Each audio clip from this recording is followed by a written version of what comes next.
Under the dimming light of the border city, the streets of Nuevo Laredo hum like a restless lullaby. The air carries a faint scent of oil, dust, and gasoline, as trucks roll endlessly toward the bridges that connect Mexico to Texas. In this town where night arrives with both calm and danger, a child named Miguel Treviño Morales takes his first breaths, unaware that his life will one day cast a shadow over an entire nation. The streets are narrow, the houses painted in faded colors, and the rhythm of life is measured by the sound of engines and the chatter of vendors calling out under flickering bulbs. People here learn early that borders are not just lines on maps, they are invisible doors between survival and temptation. Miguel grows up in a world of contradictions. His family is large, 11 siblings in total, each one shaped by the unyielding push and pull of poverty. His father works jobs that barely feed the family, sometimes across the river in Texas, sometimes in the dusty outskirts of Tamaulipas. His mother holds the family together with quiet strength, her hands rough from labor, her faith unbroken. The Treviño household is a place of noise and hunger, where laughter mixes with exhaustion, and dreams often clash with the reality of empty pockets. At night, Miguel lies awake listening to distant sirens and dogs barking at unseen dangers. He is curious, restless, and drawn to the mystery of what lies beyond the river, the glow of the American lights visible from his neighborhood, shimmering like promises. The border itself is a living thing. It breathes, it watches, it tempts. Smugglers, migrants, police, and soldiers all move within its pulse, each following their own invisible path. Young Miguel learns early that everything has a price.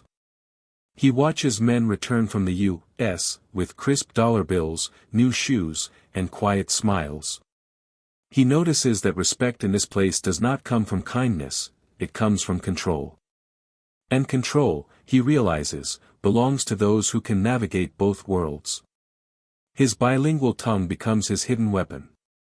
He can speak to Americans and Mexicans alike, switching accents with the ease of a chameleon. He does not yet know that this small talent will one day open doors far darker than he could imagine. The narrator's voice is calm, measured, like the rhythm of a story told to help the listener drift between wakefulness and thought. We picture a teenage Miguel standing near a dusty lot, washing cars beneath the sun, his reflection shimmering in puddles of water. He scrubs the surface of a passing truck, unaware that inside such vehicles drugs, money, or migrants might already be hidden. His hands are clean for now, but the world around him is already stained. Each day he earns a few pesos, sometimes a meal, sometimes nothing. Yet the border teaches him something no school ever could: power flows through invisible routes, not through classrooms or prayers.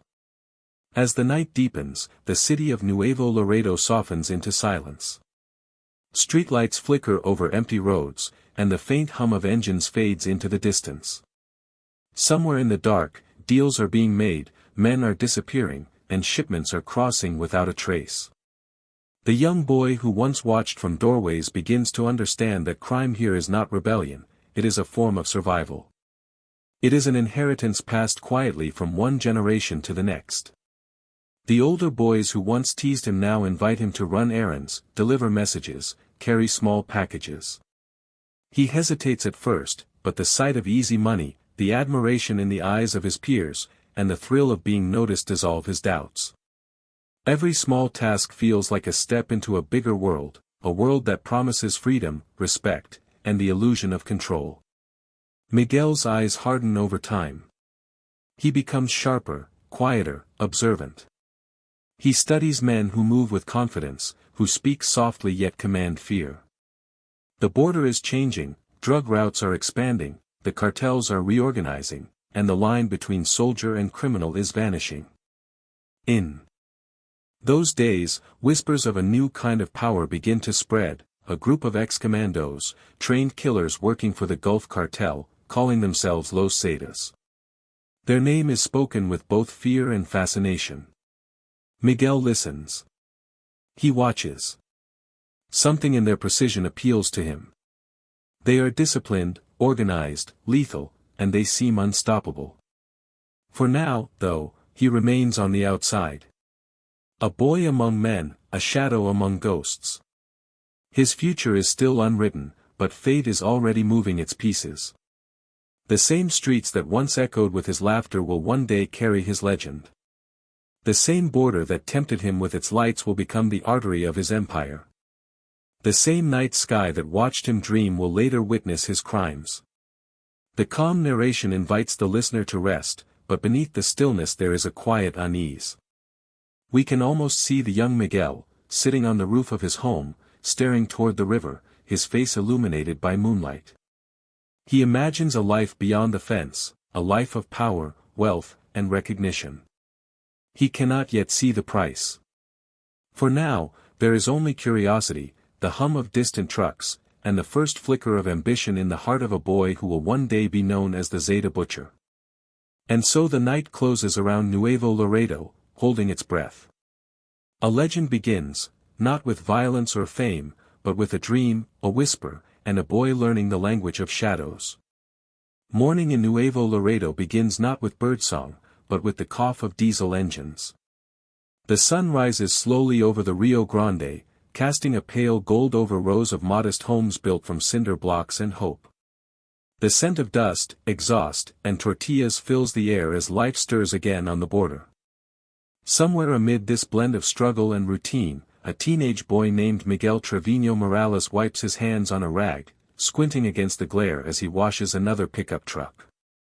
The water from his hose glitters briefly in the sun before sinking into the dirt. He is quiet, methodical, his mind drifting far beyond the small lot where he works. Every car he cleans has a story, some belonging to honest men, others carrying secrets in their trunks. But for Miguel, each shine of chrome is just another reflection of what he doesn't yet have: power, security, and freedom. He is barely 15, already carrying the weight of a man. His family's needs are endless: siblings to feed, bills to pay, and the quiet, invisible shame of poverty that lingers in every meal of beans and rice. The Treviño family has always worked hard, but hard work has never been enough in a town where the legal path leads nowhere fast. Miguel, with his restless eyes and quick tongue, sees this truth more clearly than most. He watches the men who drive expensive trucks and wear gold chains, men who speak little and command respect wherever they go.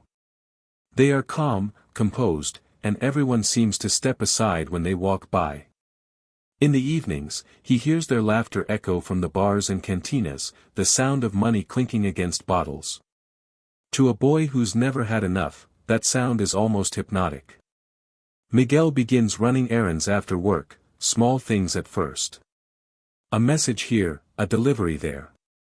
The men he helps are older, tougher, and always watchful. They pay in cash and never repeat instructions. He doesn't ask questions. Curiosity in his world can be dangerous, and he's smart enough to know when silence is worth more than answers. These small jobs bring him a taste of something new: quick money, admiration, and a growing sense of belonging. For the first time, people are noticing him. Not as the poor boy washing cars, but as someone dependable, fast, and discreet. That recognition feels like sunlight after a long shadow. As the months pass, Miguel learns the unspoken rules of the street. Never promise more than you can deliver. Never speak of what you've seen. Always pay respect to those who can end your story. He begins to understand that power here doesn't come from education or moral strength, it comes from fear, influence, and access. The border is a perfect teacher. Every day, he watches American cars cross south loaded with guns, and Mexican trucks cross north filled with drugs. It's a river of contraband that never sleeps. Everyone benefits somehow: police, customs, smugglers, even ordinary workers who turn a blind eye. Miguel realizes the game is everywhere, and the players come in many uniforms. The question isn't whether you'll play, it's whether you'll win or be used. One evening, after another long day under the sun, Miguel sits outside his family's small home. He listens to his mother praying softly inside, her voice trembling over a candle. His father has just returned from the U.S., exhausted and defeated. He brought back a few dollars, nothing more. The weight of that disappointment hangs heavy in the air. Miguel looks down the street, where a convoy of dark trucks passes slowly, music thumping low from their speakers. The men inside wear designer clothes and dark sunglasses. Their laughter echoes into the night, confident and cruel. Miguel feels something stir inside him, a mix of envy, fascination, and determination. These are the men who don't wait for fate, they make it. And in his heart, a decision begins to form, though he cannot name it yet. In the days that follow, Miguel becomes more involved. He's invited to join local smugglers known as Los Zetas, a small group moving goods through back roads and rivers. They start him on simple tasks, scouting routes, passing information, guiding migrants across the water. His fluency in English becomes his secret weapon. He can talk to Americans, joke with border agents, and slip between languages as easily as he crosses the river. Each successful trip adds to his confidence. Each envelope of cash feels like proof that he's finally escaping the trap of poverty. Yet deep down, he knows he's also stepping further into a world that doesn't forgive mistakes. He begins to carry himself differently. His posture changes. His voice becomes slower, more deliberate. Even his friends notice the shift. He no longer dreams of working honest jobs, he dreams of control. The streets that once intimidated him now feel like his domain. He knows which alleys are safe, which officers to bribe, which nights the patrols are lighter. In this shadowed apprenticeship, Miguel learns that crime isn't chaos, it's a business, and every business needs structure. There are moments of reflection, though fleeting ones. Sometimes he watches children play soccer in empty lots and wonders if he could have chosen differently. But the border has a way of erasing second thoughts. Once you've tasted fast money, it's hard to go back to slow living. The life of a smuggler promises risk and reward, but more importantly, it offers significance. And to Miguel, being feared or respected is far better than being invisible. At night, as the city quiets, he walks home under the pale light of the moon. The hum of trucks never really stops, it's the heartbeat of the border. He feels both small and invincible, as if he's walking a path laid out long before he was born. The voice of his mother fades behind him, and the whispers of the streets grow louder. He tells himself he's still just helping, still just running errands. But deep down, something in him has shifted permanently. He has crossed his first invisible line, and he knows there is no going back. In this calm, rhythmic telling, the listener drifts between the details, the sound of the river, the dusty wind, the feeling of ambition rising in a young man's chest. Miguel's story is still quiet, almost innocent, but beneath that calm surface, the current of destiny is gaining strength. Soon, the small jobs will grow. The errands will turn into commands. And the boy washing cars under the sun will become a name whispered in fear under the same stars that once watched over his childhood. Night settles like a curtain over Nuevo Laredo, and the streets glimmer with the restless pulse of engines and neon. The boy who once scrubbed cars in the morning heat is changing. Miguel Treviño Morales is no longer the quiet worker with dreams in his eyes, he's becoming a man shaped by opportunity, danger, and ambition. The border has taught him its lessons well, those who act fast survive, and those who hesitate disappear.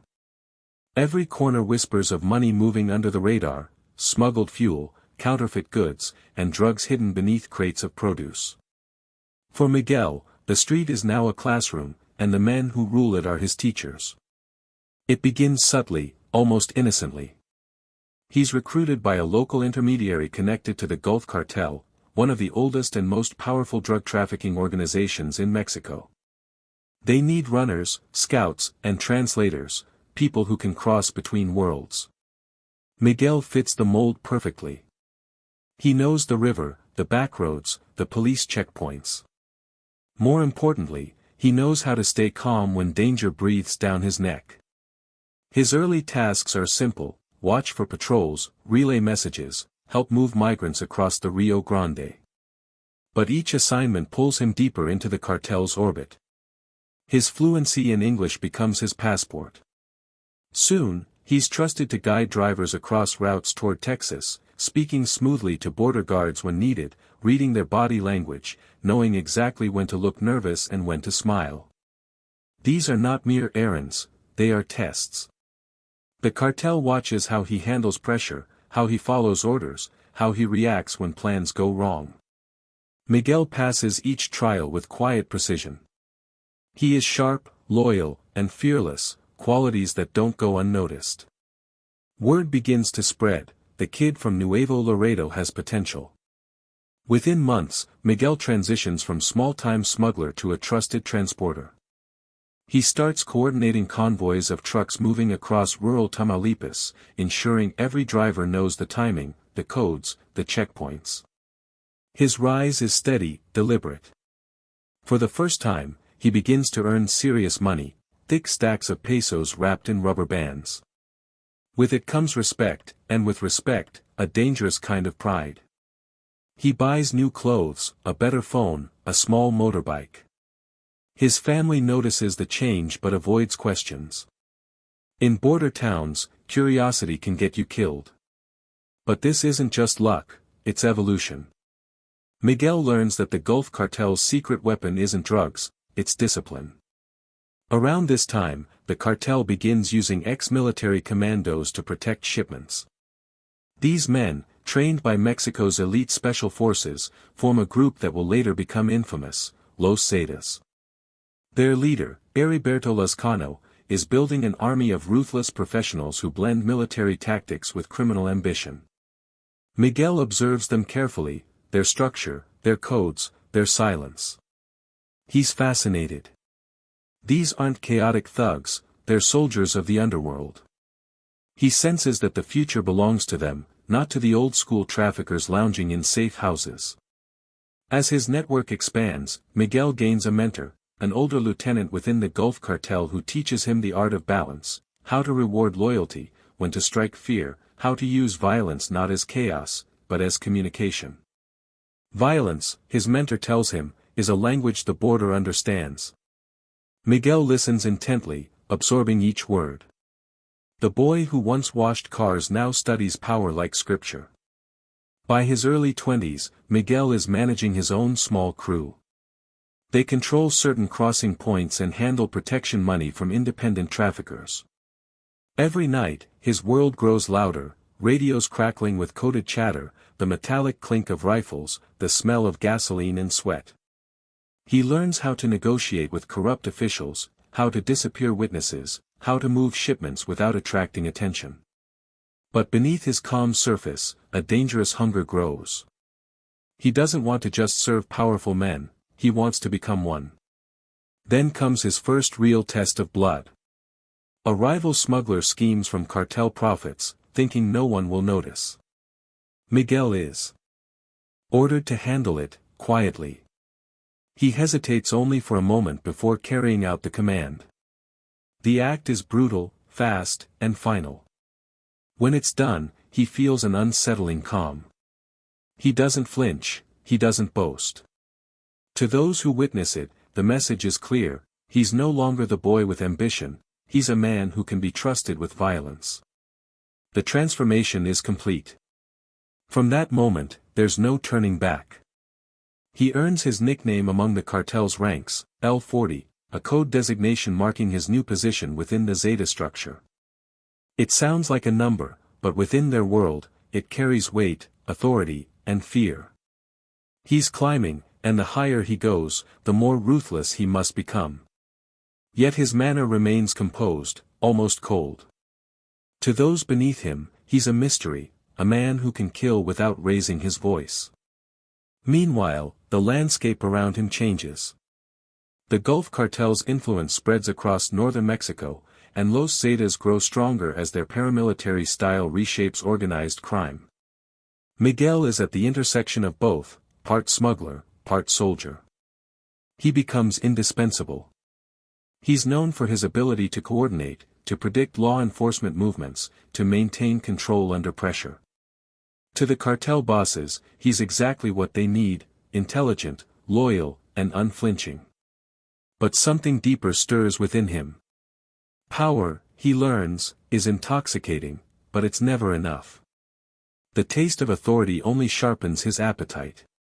He begins building connections beyond his rank, networking with other regional commanders, learning the logistics of weapons, routes, and laundering. Every handshake, every phone call, every coded radio message pushes him closer to the center of the storm. And through it all, he remains quiet, almost eerily calm. That calmness becomes his signature. To the untrained eye, Miguel seems composed, collected, even ordinary. But behind his steady gaze lies calculation. He's studying everything, the rivalries, the weak links, the ambitions of others. By the end of this chapter in his life, Miguel Treviño Morales has completed his apprenticeship in the underworld. The young car washer from Nuevo Laredo has become a trusted operator in one of Mexico's most powerful cartels. The line between right and wrong no longer exists, only strategy and survival. As night falls again on the borderlands, the narrator's voice slows, wrapping the listener in calm reflection. We see Miguel standing by the river, the lights of Texas glimmering in the distance. He's made his choice, crossed his threshold. Ahead lies a future built not on hope, but on fear, and he's ready to claim it. The river flows silently behind him, carrying whispers of all that he's left behind. The boy is gone. The gangster is born. The year is 2005, and the border city of Nuevo Laredo has become a battlefield dressed in disguise. By day, trucks cross peacefully between Mexico and Texas, their engines humming with commerce. By night, those same highways turn into arteries of blood and fear. At their heart stands Miguel Treviño Morales, no longer an errand boy, no longer a nameless courier, but a rising enforcer of the most violent group Mexico has ever known, Los Zetas. The boy who once scrubbed cars under the sun now commands convoys under the moon. His men call him Z40, a number that will soon echo through Mexico like a curse. The tension in Nuevo Laredo is thick enough to taste. It's not merely a border city anymore, it's the crown jewel of smuggling routes, the Golden Gate to the United States. Whoever controls it controls billions in narcotics, cash, and influence. The Gulf Cartel had ruled it for years, but the Sinaloa Cartel, under the elusive Joaquin El Chapo Guzman, is making its move, sending in reinforcements and buying off local police. What follows is an invisible war fought in plain sight. Miguel is placed at the center of it. His task is clear: defend the plaza, hold the line, and make Nuevo Laredo impenetrable. He approaches the mission with chilling precision. Miguel reorganizes his men like a commander on a chessboard. He divides territory into zones, installs lieutenants in each, and creates a web of informants stretching from taxi drivers to state officials. The locals begin to notice a new order in the chaos. The Zetas move like soldiers, uniformed, disciplined, and merciless. Their radios crackle with coded messages, their convoys run like clockwork. Miguel turns the city into a fortress. His genius lies not in charisma but in control. He rules not through love, but through fear that feels inevitable. At dusk, gunfire rolls through the streets like thunder over the desert. Bullet casings litter intersections, and the walls of buildings bear silent testimony to the clashes between rival factions. The Sinaloa cartel's incursions are met with brutal efficiency. Miguel is not just fighting competitors, he's sending messages. When his men intercept a rival convoy, none are left alive to tell the tale. When police attempt to interfere, their families receive warnings first, gentle reminders of who truly governs. Within months, Nuevo Laredo belongs to Z40. But his rise isn't built on violence alone. Miguel understands psychology as well as strategy. He ensures that his people, drivers, lookouts, street vendors, are rewarded for loyalty. He hosts quiet barbecues for trusted soldiers, offering them food, drink, and a sense of belonging. To them, he becomes both protector and executioner, a man who can grant life or take it without hesitation. To civilians, he's an invisible god, feared, never seen, but always near.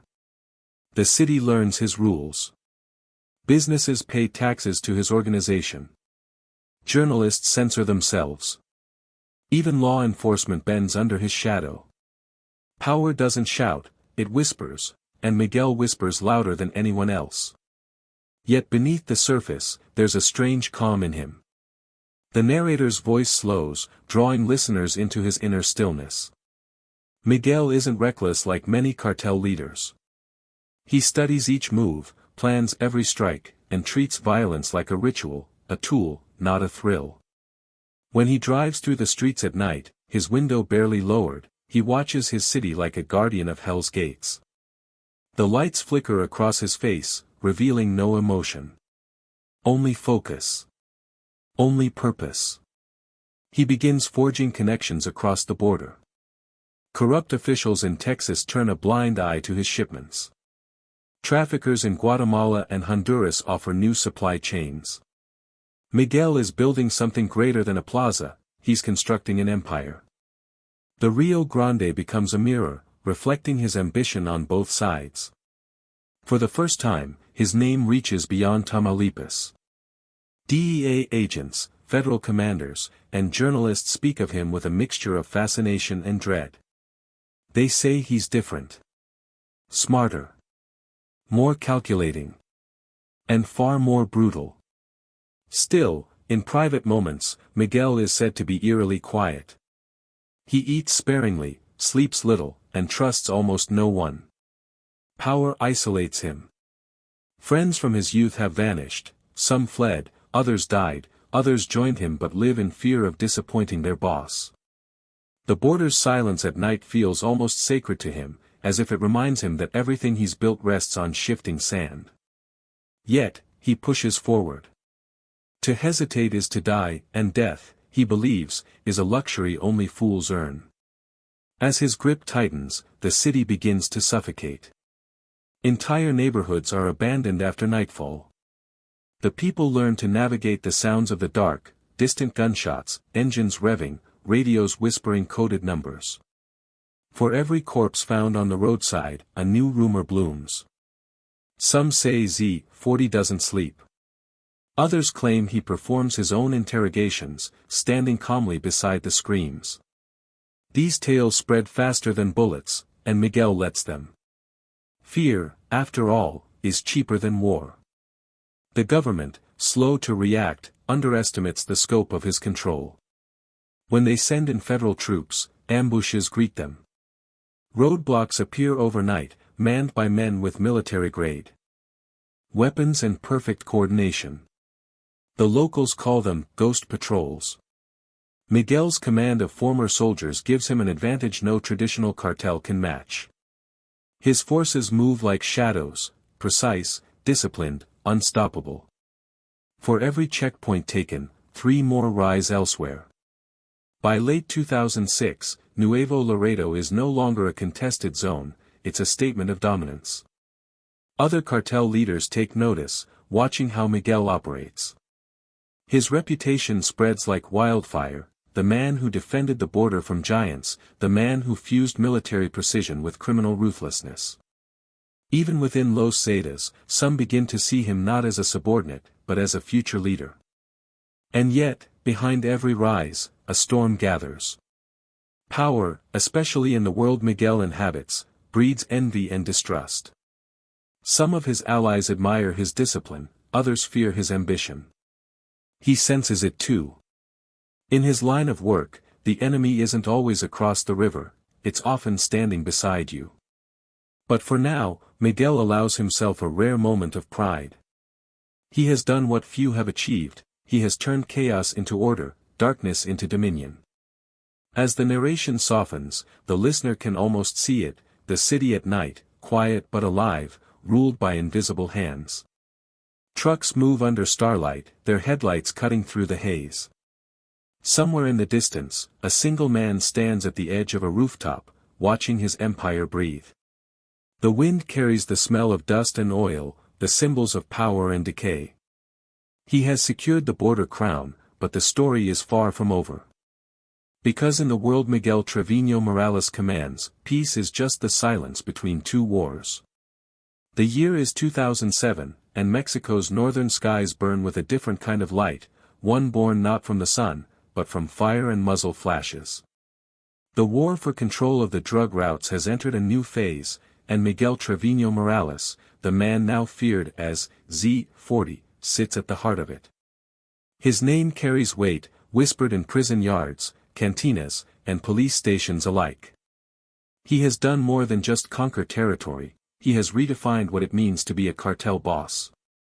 Under his command, Los Zetas no longer exist solely to move cocaine or protect shipments, they are evolving into something far darker, a corporate empire of violence. Miguel understands something few others do, that fear is a currency more reliable than cocaine. Cocaine must be shipped, hidden, and sold. But fear? It travels faster, it never expires, and it can buy anything. By 2007, the Zeta's business model expands beyond drugs.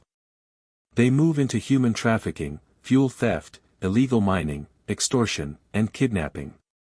Every town along their routes becomes a toll booth of terror. If you own a business, you pay a quota. If you drive a truck, you pay to pass. If you refuse, you disappear. Miguel doesn't need to shout or send armies to make his point, he only needs one body left in the open to remind thousands who rules them. He establishes an internal structure as rigid as any military organization. His men collect daily reports, the number of shipments, payments, and deaths. Each event is recorded, tallied, and punished if mismanaged. His word becomes law. A rumor spreads that Miguel keeps a notebook, an infamous Cuaderno Negro, where he lists names of enemies, informants, and even unfaithful lovers. Those whose names appear in its pages rarely live to see another sunrise. Whether that notebook truly exists doesn't matter. In the world he controls, myth and truth are the same weapon. His operations begin to touch every layer of Mexican life. Local police forces are bribed, infiltrated, or executed. Politicians, mayors, and business owners play their parts, either willingly or under threat. Journalists learn to write cautiously, avoiding certain words, certain names. Some are abducted, others vanish forever. Each act of violence becomes a symbol, a message from Miguel to anyone watching, we are everywhere. The Zetas stop being just a cartel, they become a brand.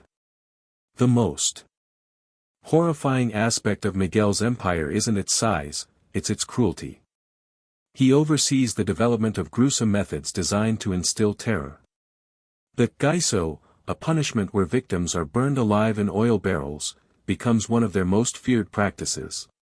It's said that Miguel would sometimes watch without expression as his orders were carried out, eyes calm, hands folded, as if observing a ritual. Violence, for him, is not chaos, it is administration. Each act, no matter how brutal, serves a purpose, control through shock. Yet beneath the horror lies a strange logic. Miguel treats his criminal operations like a business portfolio. Kidnapping provides short-term income, extortion creates recurring revenue, and human smuggling brings new recruits. He uses accountants to launder money through nightclubs, car dealerships, and ranches. In Nuevo Laredo and Monterrey, he buys properties under false names. The sound of gunfire may fill the air, but beneath it hums a quiet, efficient machine of profit.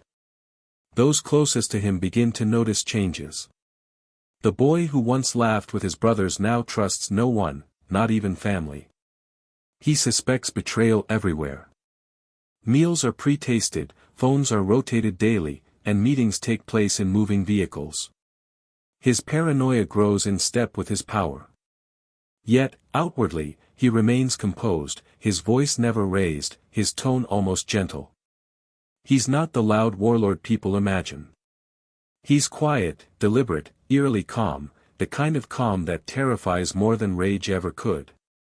As his reach extends southward into Veracruz and northward toward the Texas border, the violence escalates.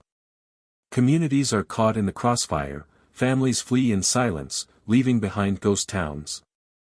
Entire busloads of migrants are kidnapped, their fates never fully revealed. Even hardened criminals speak of Z40 with unease. He isn't just enforcing dominance, he's rewriting the underworld's rules. Where other cartels rule through greed, Miguel rules through dread. At night, he drives alone along empty highways, the headlights carving paths through darkness. He looks at the land he controls, the farms, the towns, the factories, and sees them as assets. Everything and everyone has value. Some bring profit. Some serve as examples. All belong to him. The narrator's tone softens here, almost hypnotic, guiding the listener deeper into the quiet menace of this world. Each sentence lingers like cigarette smoke, describing not just events, but the mood of a nation living under the shadow of one man's ambition. The government begins to take notice. Reports pile up describing atrocities committed under Zeta command. The decapitated bodies left with messages carved into the skin. The mass graves discovered in Tamaulipas. The missing journalists, the soldiers ambushed in convoys. Each atrocity carries his invisible signature. Miguel doesn't need to claim responsibility, everyone already knows. His power is measured not in what he admits, but in what others fear to name. Despite this, Miguel's empire runs with terrifying order. Even his enemies admit it, Los Zetas under Z40 are organized like a corporation, not a gang. Every cell knows its duties. Every leader knows his place. Punishment is instant. Reward is reliable. Loyalty is everything. And above it all, Miguel stands like a CEO of blood and silence, his eyes always scanning for the next opportunity, the next threat.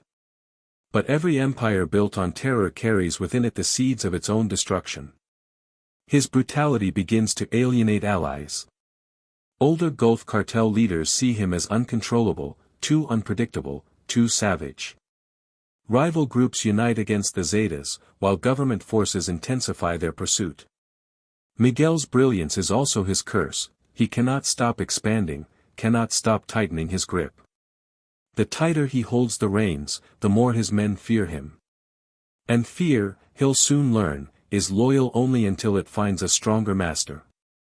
The narration slows, the tone shifting toward quiet reflection.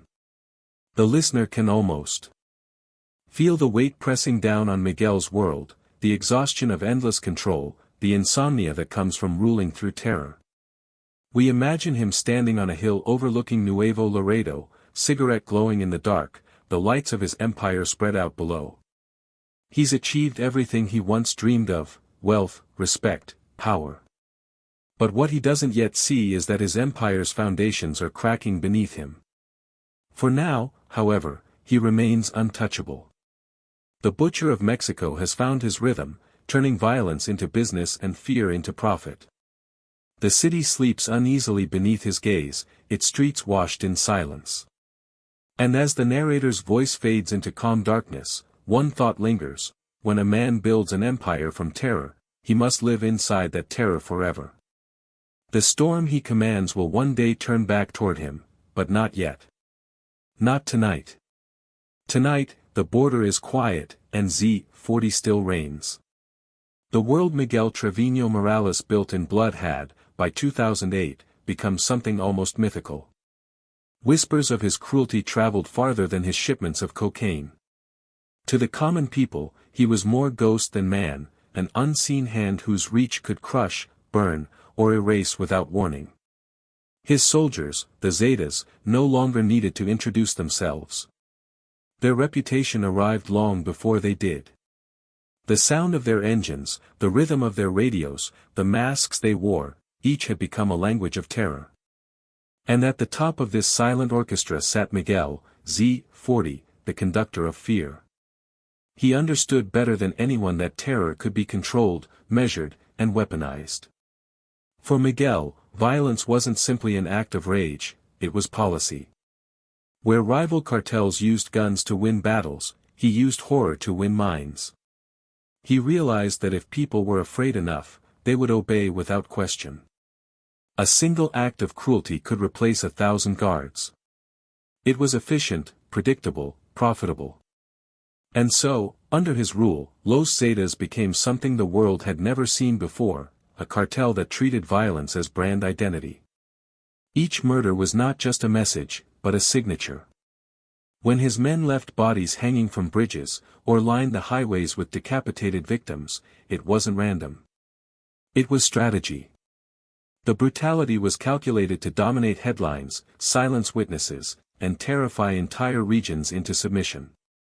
Fear, Miguel knew, spreads faster than bullets. It doesn't require trucks or bribes.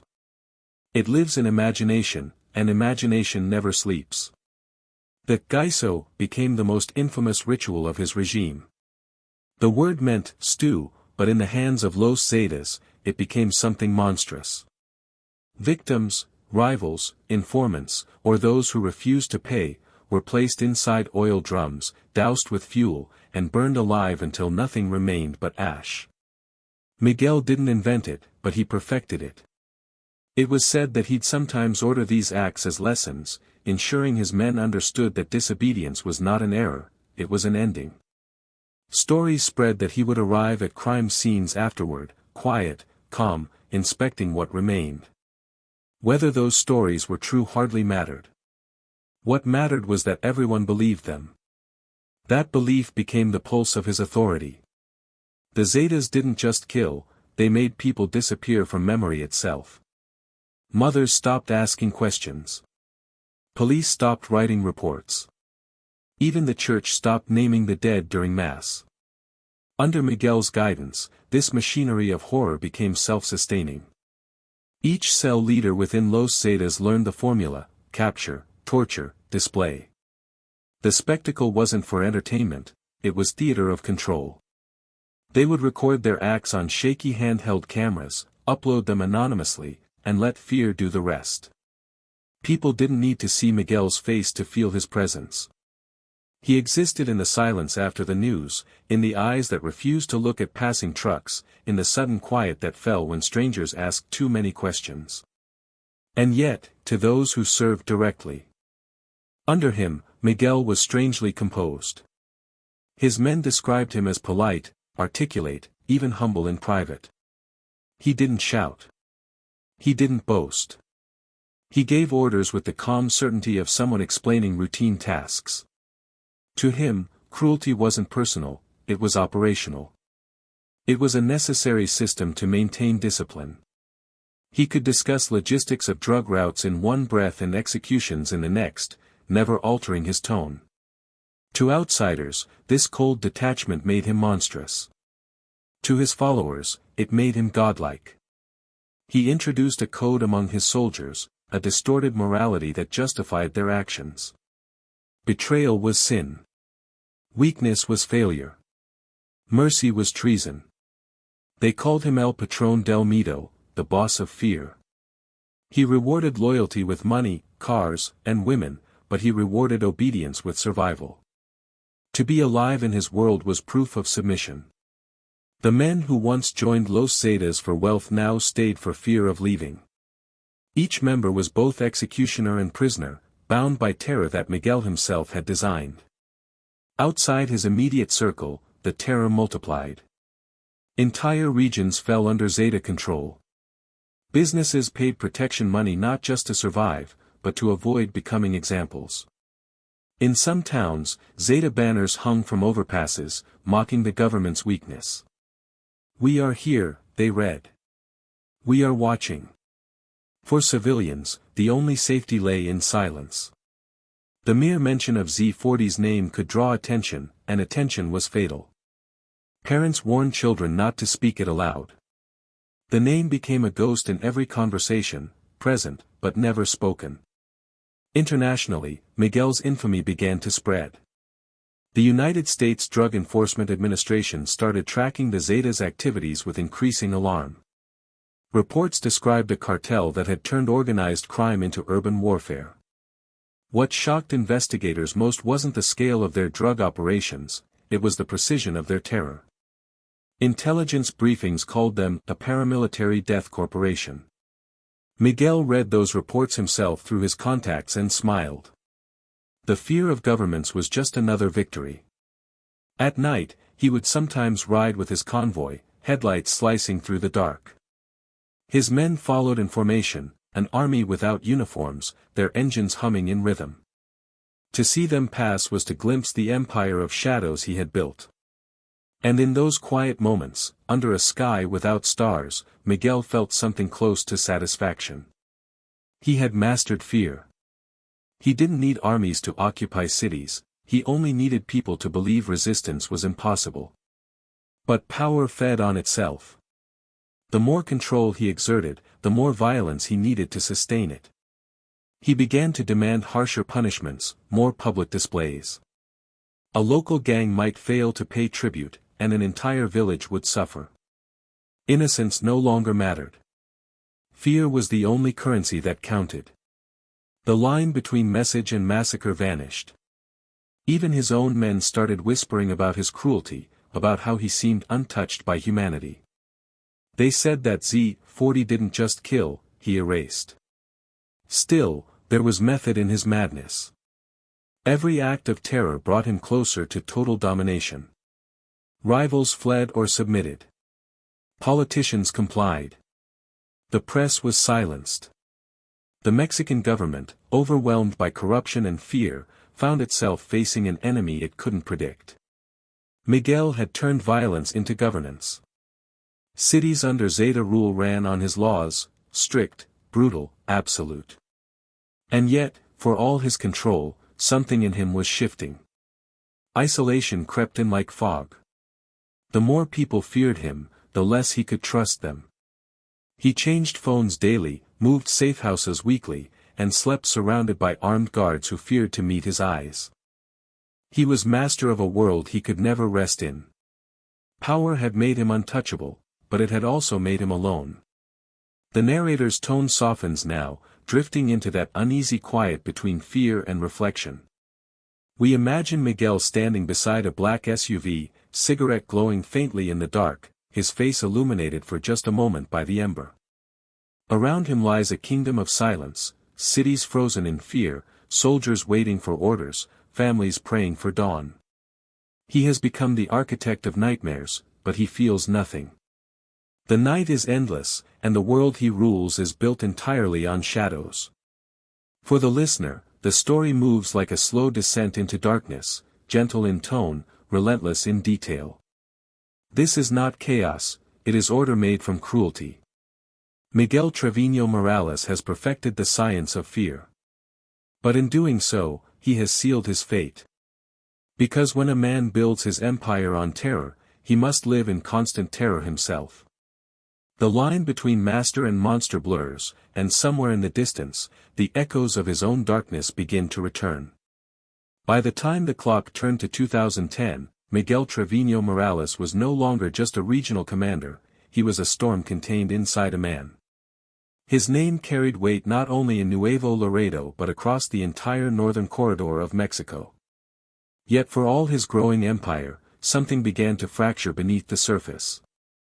The alliance between Los Zetas and the Gulf Cartel, the partnership that had once made him powerful, was unraveling. The bond that had fused two criminal titans together was about to shatter in a way that would drown Mexico in blood. The narrator's voice softens, drawing the listener into that still moment before chaos. We return to a world of humid nights, of headlights stretching across dusty highways, of soldiers watching shadows move in the brush. For years, the Gulf Cartel and Los Zetas had thrived together. The Gulf managed the money, the logistics, the connections with Colombian suppliers. The Zetas provided protection, military-trained enforcers ensuring that no one dared challenge them. It was a perfect machine of profit and fear. But power rarely shares a throne for long. The spark came quietly, almost mundane in its beginning. One of Miguel's trusted lieutenants, nicknamed El Sopas, was kidnapped by a faction of the Gulf Cartel in Reynosa. It was meant as leverage, a warning, a negotiation tool. But to Miguel, it was an insult. In the world he had built, disrespect was as grave as betrayal. He demanded the immediate return of his man. The Gulf bosses hesitated, thinking Miguel would back down. They had forgotten who they were dealing with. The night the war began was still and heavy. Across Tamaulipas, Miguel's orders echoed through radios and encrypted phones. No negotiations. No truces. For every Zeta harmed, 10 Gulf Cartel members would die. In less than 24 hours, the fragile alliance that had once dominated Mexico's criminal world imploded. Streets that had once been safe for cartel convoys turned into war zones. Cities like Reynosa, Matamoros, and Monterrey became battlegrounds where every block belonged to someone else by nightfall. The violence was surgical at first, precise, coordinated. Then it became something else entirely, an inferno. Gunfights erupted in broad daylight. Grenades rolled across highways. Civilians were caught between warring factions who no longer cared who they hit. The government, already struggling to contain the cartel wars elsewhere, could do little but watch as the monsters it had ignored turned on each other. The newspapers called it La Guerra del Nordeste, the War of the Northeast. For Miguel, however, it wasn't just about territory. It was personal. He wanted to send a message to the entire underworld: no one crosses Z40 and lives. His vengeance was methodical. The men responsible for his lieutenant's abduction were hunted down one by one. Some were executed in public squares, others vanished, their remains later found in shallow graves. In Reynosa, 16 Gulf Cartel members were captured, tortured, and killed in retaliation. Their bodies were left as warnings, tagged with notes written in Miguel's sharp, almost elegant handwriting. The narrator slows the tempo, turning the chaos into rhythm. We hear of dawn raids, the echoes of rifles in narrow streets, the silence after explosions. People spoke of black trucks moving in formation, of masked men entering towns at night and leaving before sunrise. Every city along the border learned a new kind of fear, one that had no rules, no mercy, and no boundaries. The Gulf Cartel, weakened by internal divisions and leadership arrests, tried to negotiate peace. Envoys reached out, offering truce, money, and territory. Miguel responded with silence. For him, there was no going back. The Zetas had been treated as servants long enough. Now they would be masters. His philosophy was simple: better to reign in blood than to kneel in profit. Within months, Los Zetas declared complete independence. The split was official. The Gulf Cartel was now an enemy. What had been one empire turned into two warring kingdoms, each fighting for control of the same roads, ports, and cities. Miguel reorganized his forces into military units, each commanded by trusted lieutenants with radio call signs. Convoys began to move under his direct command, operating with chilling discipline. The Zetas, once enforcers, had become their own cartel, an army disguised as a business. To outsiders, it seemed madness, brothers killing brothers, allies turning into predators. But to Miguel, it was evolution. War wasn't chaos, it was cleansing. The weak would fall away, leaving only those strong enough to carry his vision.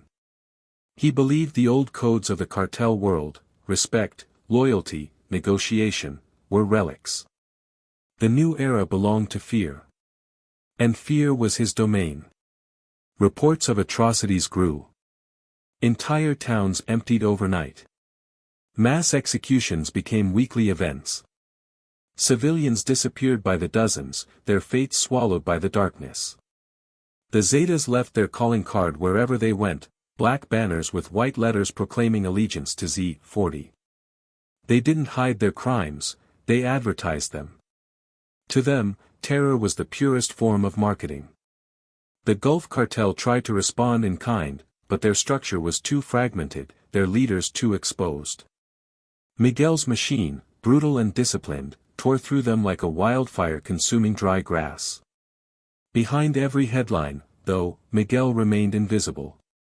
He didn't attend executions or meetings in person anymore. He ruled through intermediaries, through encrypted calls, through whispers. He had become both everywhere and nowhere, a shadow that spoke with many voices. Even his own lieutenants rarely saw him. He trusted few, suspecting betrayal even from those who swore loyalty. The line between control and paranoia began to blur. International agencies took notice. U.S. intelligence reported that the Zetas were now the most violent organized crime group in the Western Hemisphere. They described them as a hybrid between a cartel and a private army. Miguel was identified as one of its most dangerous commanders, capable of orchestrating massacres with military precision.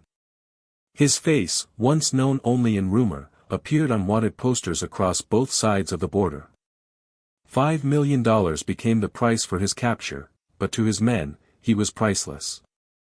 The war dragged on for years, its consequences rippling far beyond the drug trade. The Mexican government deployed thousands of soldiers to the northern states, yet each operation seemed to strengthen Miguel's legend. In a cruel twist, the chaos only made him look stronger. The Zetas had become a state within a state, self-financing, self-armed, self-justified. And still, amid the blood and smoke, Miguel remained eerily calm. To his closest allies, he described the war as necessary purification. He believed that out of this destruction, something new would emerge, a cartel unlike any before it, one bound by discipline, not greed. Men die, he reportedly told a lieutenant. But structure survives. The narration softens as the section draws toward its end.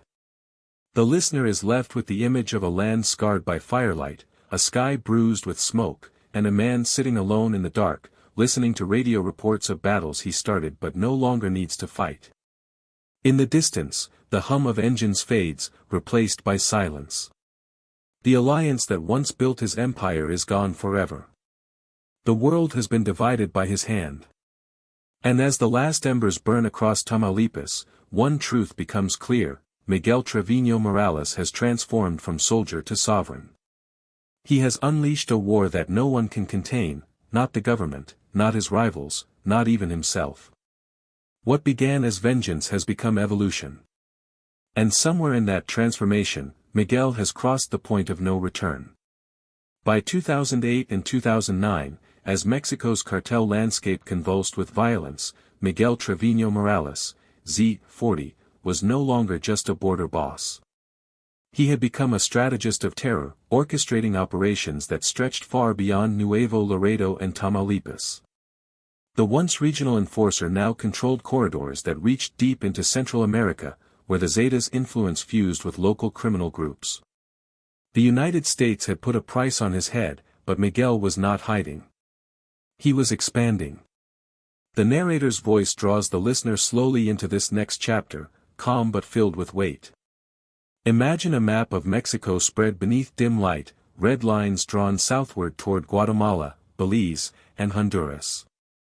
Those lines are not mere routes, they are arteries of corruption, carrying money, weapons, and death. Miguel studies such maps not as geography, but as opportunity. He knows the drug war is shifting.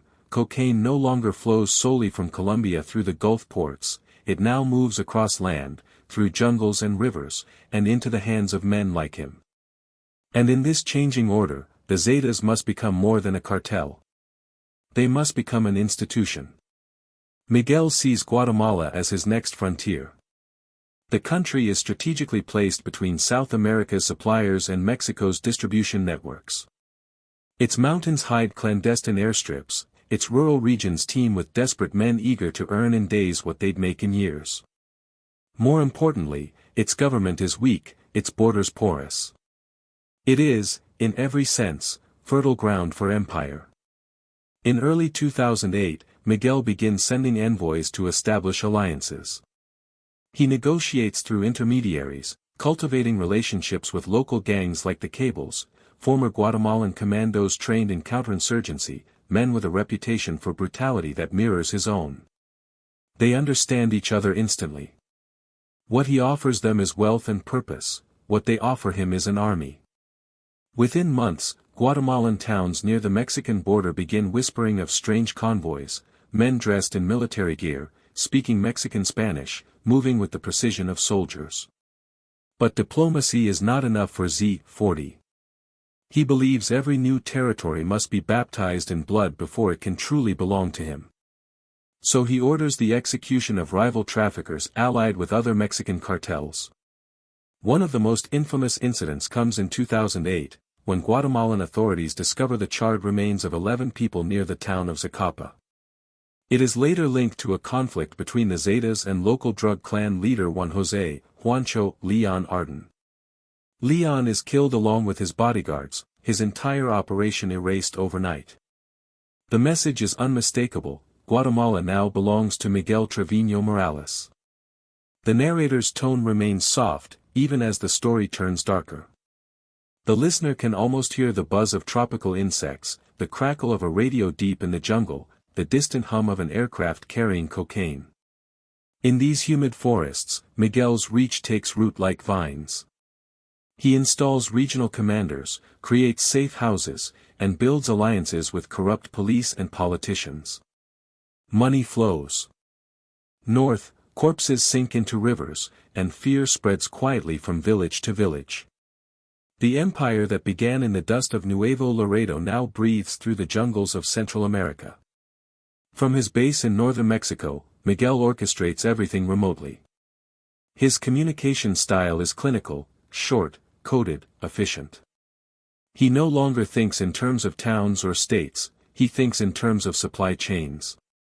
The Zeta's business portfolio diversifies once again: extortion rackets, human smuggling, oil theft from government pipelines, and arms trafficking.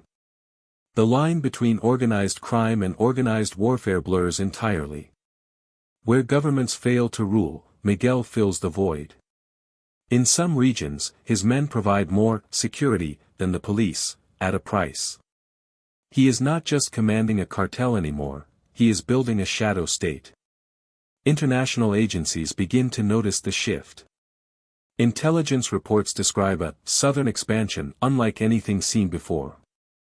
Miguel's Zetas are no longer content to move drugs, they are embedding themselves into the economic and political fabric of entire nations. Bribes flow through the veins of bureaucracy. Local mayors, customs officials, and military officers find envelopes on their desks and veiled threats whispered in their ears. Those who cooperate prosper. Those who refuse vanish. In 2009, as the war with the Gulf Cartel intensifies in the north, Miguel's southern operations continue almost untouched. It's as if he's running two wars simultaneously, one of open violence, the other of quiet infiltration. His genius lies in balance. When bullets fail, he uses money; when money fails, he uses fear. His empire grows because it adapts to everything. The Guatemalan chapter of his life also reveals another side of Miguel, the tactician obsessed with control. He is said to demand weekly reports from his commanders, each written with meticulous detail: routes, quantities, casualties, bribes. He studies these like a general reviewing troop movements. When he spots errors, punishment is swift and brutal. Yet there is no chaos in his cruelty, it follows an order, a rhythm. Even death in his organization has a schedule. Still, the deeper the Zetas dig into Guatemala, the darker the consequences. Civilians are caught between rival groups. Towns like Coban, Zacapa, and Alta Verapaz become names synonymous with terror. The same tactics that worked in Mexico, beheadings, public displays, intimidation, are exported southward. The Zeta flag, black with white letters, begins to appear in graffiti across rural walls. Farmers, unable to pay extortion fees, flee their homes. The Zetas become both myth and reality, their legend traveling faster than their trucks. For Miguel, each victory reinforces a growing delusion, that he is untouchable. He believes that governments, both in Mexico and abroad, cannot stop him because they do not understand him. To him, the Zetas are not criminals, they are evolution. He sees himself as an architect, designing a new world order where fear replaces law. When his lieutenants express doubts or fatigue, he reminds them of what they've built. Others sell powder, he says coldly. We sell power. And so, he continues to spread that power like smoke. His men infiltrate migrant routes, charging tolls to those desperate to cross north. Thousands of Central Americans begin to vanish along these trails, swallowed by the same system that Miguel perfected in Mexico. Mass graves are later discovered, silent evidence of an empire that thrived on the disposable. Yet to Miguel, these are statistics, nothing more. His gaze remains fixed on strategy, on movement, on dominance. As years pass, he becomes less visible, less human. Those who meet him describe a man who no longer smiles, who rarely raises his voice, who treats conversation as transaction. His suits are pressed, his hair trimmed, his demeanor calm. It is this calm that unnerves even his most loyal men. They say when Z40 walks into a room, the air grows heavy, as if the world itself knows who he is. He doesn't threaten, he doesn't need to. The silence that follows him is enough. The narration slows again, the tone reflective and somber. The listener is reminded of the distance between who he was and who he has become. The young man who once washed cars for pesos now manipulates armies across nations. His voice, once used to bargain for small favors, now commands governments through fear. His empire spans from Texas to Guatemala, from the Rio Grande to the jungles of Petén. But with every mile of territory gained, he loses something of himself, his humanity, his soul, perhaps even his sleep. In the quiet that closes this chapter, we imagine him seated in a dim room, studying maps by lamplight, his fingers tracing lines of control. Outside, rain falls on jungle leaves. Somewhere in the dark, men die for his orders. Yet inside, Miguel remains motionless, his eyes reflecting the light of his empire. He believes he is winning. He doesn't realize that every expansion stretches his reach thinner, every new border adds a new enemy, and every act of terror plants the seed of his downfall. The voice of the narrator fades into stillness. The jungle hums, the rain softens, and the calm returns. Miguel Treviño Morales, Z40, has extended his hand across nations, but what he holds now is not stability. It is an empire built on smoke, and smoke, no matter how thick, always drifts apart in the end. By late 2012, the story of Los Zetas had reached its breaking point, and so had the life of their cold, calculating architect. The winds of war had shifted, and the world Miguel Treviño Morales built with blood and fear was about to crown him king. Yet like all kings born of violence, his coronation would come wrapped in shadow. His ascension wasn't through triumph or ceremony, it was through death. The calm voice of the narrator guides the listener through the changing landscape. Mexico in 2012 is weary. The air smells of smoke and grief. The government's offensive against organized crime has decimated old cartels and scattered their leaders across prisons, graves, and exile. The Gulf Cartel, the one-time master of Los Zetas, is shattered. The Sinaloa Federation is consolidating power elsewhere. Amid this shifting storm stands one figure who has not only survived but thrived in chaos, Miguel Z40 Treviño Morales. At the time, Los Zetas are led by Heriberto Lazcano, known as El Lazca, a founder, a soldier, and one of the most feared men in Mexico. He and Miguel have worked together for years, balancing each other's strengths. Lazcano, older and more cautious, is the strategist. Miguel, younger and more ruthless, is the executioner. Their partnership built the Zetas into a military machine that commands territories from the Gulf Coast to the Guatemalan border. But in the underworld, dual leadership never lasts long. The calm between them begins to fray. Lazcano is growing weary of the constant bloodshed. Miguel, on the other hand, believes that violence is the only path to survival.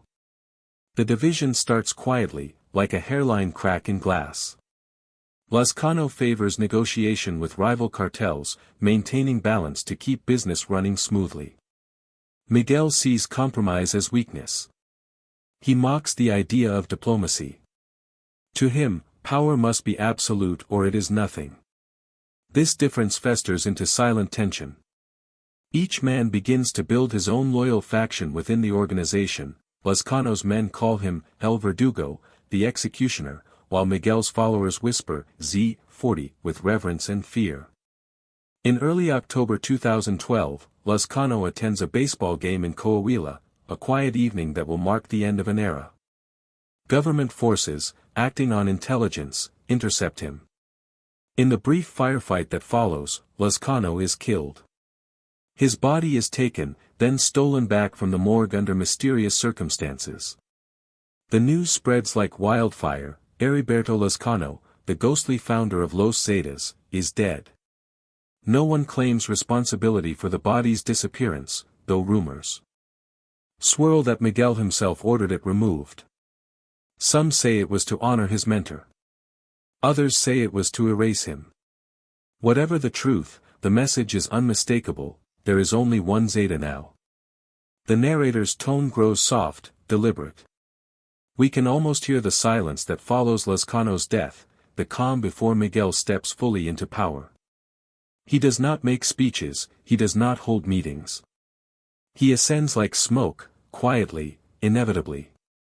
Within days, he assumes command of Los Zetas, issuing new orders from the shadows. The organization bends to his will without hesitation. Those loyal to Lazcano are either absorbed or eliminated. Miguel has become the undisputed head of one of the world's most violent cartels. Under his rule, Los Zetas change once more.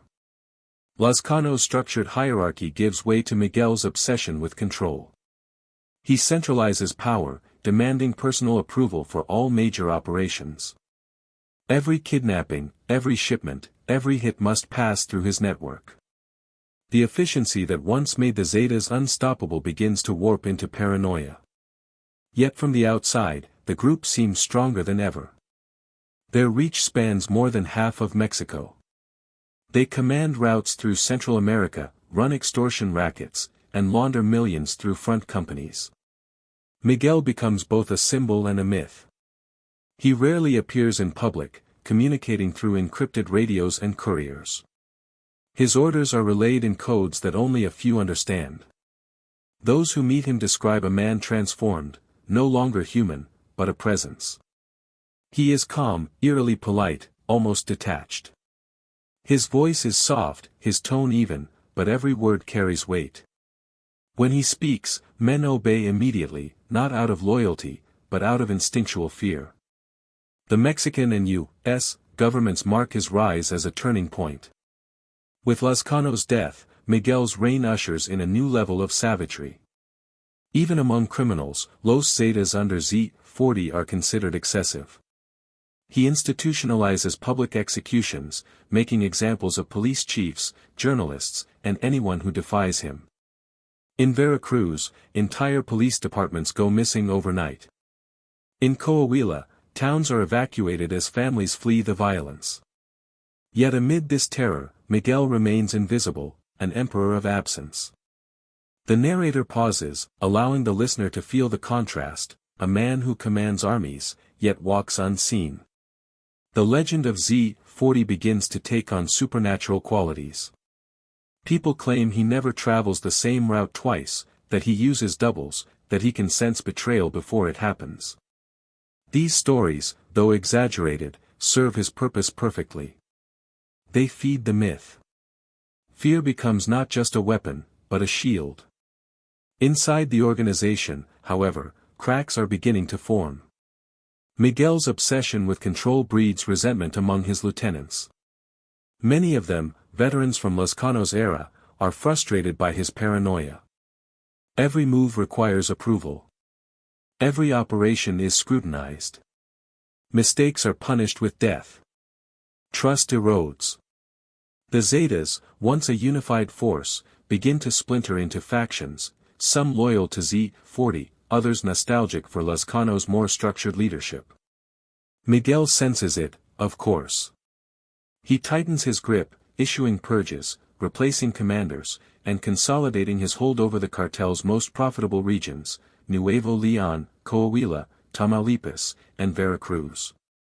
He relocates his command base constantly, sometimes in ranches, sometimes in remote safe houses near the border. He no longer trusts anyone fully.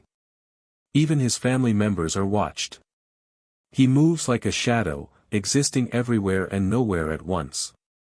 By late 2012, Los Zetas have become both omnipotent and unstable. They control hundreds of millions in revenue, command thousands of gunmen, and yet, they are fracturing from within. Miguel's power is immense, but it's built on sand. Each act of violence strengthens his reputation but weakens his foundation. The fear that protects him also isolates him. And yet, to the outside world, he appears invincible. Newspapers call him El Señor de los Cielos de la Frontera, the Lord of the Border Skies. His name adorns wanted lists, his photos circulate across intelligence briefings, but to the people living in his territories, he's not a man, he's a force. The Zeta's grip over daily life is absolute. Farmers, police, business owners, all answer to his unseen rule. His name becomes a spell of survival, speak it carefully, if at all. The calm narration drifts into a reflective close. We imagine Miguel in one of his safe houses, sitting at a table covered with maps and cash, a pistol resting beside his hand. He's reached the pinnacle of his power. The world around him moves only when he wills it. Yet his eyes, dark and distant, betray something more, a quiet, growing emptiness. Every victory has come at the cost of another piece of himself. The allies he once trusted are gone. The empire he built trembles beneath the weight of its own brutality.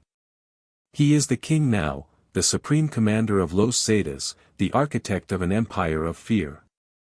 But as the narrator's voice fades, the listener senses what Miguel cannot yet see: every empire has its peak, and every shadow eventually meets the dawn. The crown he wears is made of smoke and blood, and even the stillest night cannot last forever. The year is 2013, and Miguel Treviño Morales stands at the summit of his bloody empire.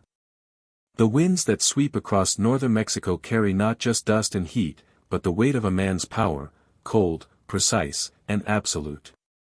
Los Zetas, once a splinter group of enforcers, have become a transnational syndicate. They control swaths of territory so vast that government maps can no longer distinguish cartel zones from sovereign ones. The narrator's voice flows slowly, like a quiet documentary over a nightmare landscape. We see a king in exile from humanity, his throne carved from violence, his crown forged from fear. From Tamaulipas to Nuevo León, from Veracruz to Coahuila, the land hums under his control. Every checkpoint, every gas station, every truck route belongs to Z40. His men, thousands strong, move through cities like invisible sentinels. Businesses pay their dues. Police departments report not to mayors, but to Miguel's commanders. Judges, customs officers, and soldiers find envelopes waiting on their desks each month, payment for silence. The organization has become a machine that bleeds money and obedience. It is both military and corporate, a paradox of structure built on chaos. For Miguel, control is oxygen. He demands daily reports: who was killed, who was paid, which shipments arrived, which whispers threaten stability. His days unfold with ritual monotony. He eats little, sleeps less, and speaks sparingly. The men around him describe him as calm, almost mechanical. He carries a simple phone that changes weekly, a rosary in his pocket, and a sidearm engraved with his initials. But what defines him most is not his wealth or weapons, it's the quiet precision with which he rules. Every decision is deliberate, every punishment exact, every reward purposeful. The narrator paints the image of his empire as if seen from above at night, thousands of lights scattered across Mexico's northeast, each representing a point of control: a warehouse in Monterrey, a checkpoint outside Reynosa, a safe house in Veracruz, a stash site near Saltillo. Miguel's organization runs like circuitry across the darkened map, electricity flowing through fear. Yet within this apparent order, tension grows like hairline cracks in glass. Inside the Zetas, loyalty is measured in survival time. Miguel trusts no one completely. Commanders who rise too quickly are demoted or executed. He keeps his lieutenants in competition with each other, ensuring that their fear of him outweighs their ambition. To outsiders, Los Zetas seem unified, but within, they're a constellation of rival cells held together only by his terror. The calm voice of the narrator slows, almost a whisper, "This is not leadership, it is containment." Yet from the outside, his power seems limitless. Reports from Mexican intelligence describe an organization earning more than $1 billion annually through extortion, kidnapping, oil theft, and drug trafficking. Los Zetas no longer rely solely on narcotics, they've diversified like a multinational corporation. Miguel calls it a business with many doors.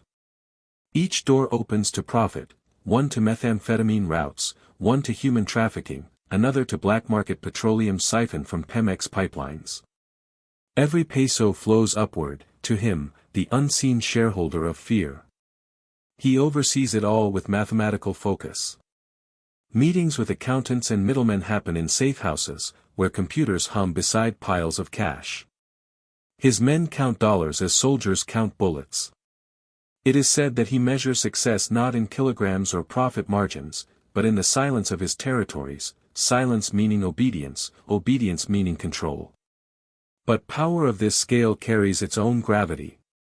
It bends everything around it, even the man who wields it. Miguel begins to change. His paranoia grows, but it's a quiet paranoia, disciplined and logical. He moves constantly, never staying in one place longer than a night. Convoys of armored trucks escort him through deserted highways at dawn. He sleeps in ranches, abandoned factories, and mountain cabins. He trusts only his driver, his bodyguards, and his brother Omar, Z42, a man as ruthless as himself. Together, they operate like two halves of a single mind, Miguel the strategist, Omar the executioner. Still, there are moments, rare and fleeting, when the mask slips. Witnesses later describe him standing alone outside a safe house, staring across the desert as if searching for something that isn't there.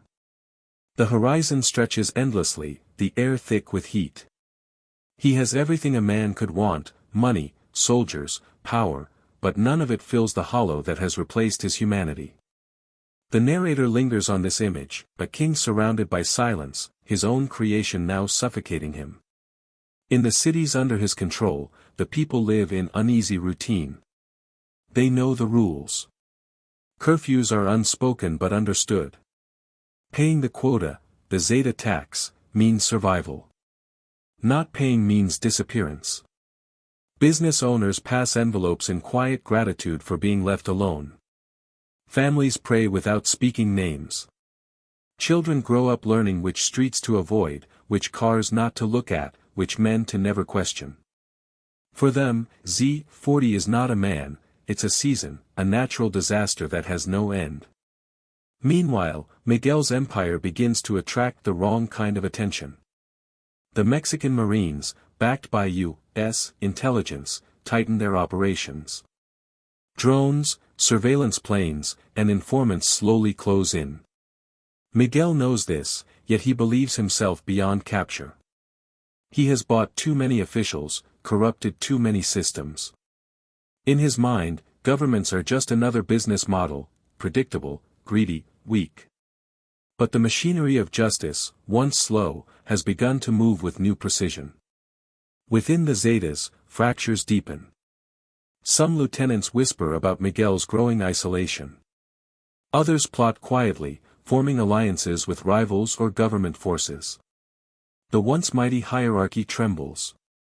But Miguel's response is swift and merciless. Suspected traitors vanish. Entire families disappear. Mass executions are staged not to reassert power, but to remind his men that fear remains the only law. For a while, it works. The organization steadies. But beneath the surface, fatigue spreads like rot. Even monsters grow tired. The narration slows, its rhythm steady and hypnotic, like the slow ticking of a clock. Miguel's power is immense, but it's beginning to decay under its own weight. He's built an empire so large it can no longer be fully controlled. Every city conquered spawns another enemy, every ally bought comes with a hidden price. And yet, to the world, he remains untouchable. At this point, his legend overshadows his reality. Corridos, ballads written by narco-cantons, sing of his bravery, his wealth, his iron will. LZ40, they croon. The man who turned the border into his kingdom. But the man himself has grown hollow, like an echo of his own myth. He no longer hears music. Only silence. He trusts no one, loves nothing, and sleeps with one eye open. The riches he once craved now weigh him down like chains of gold.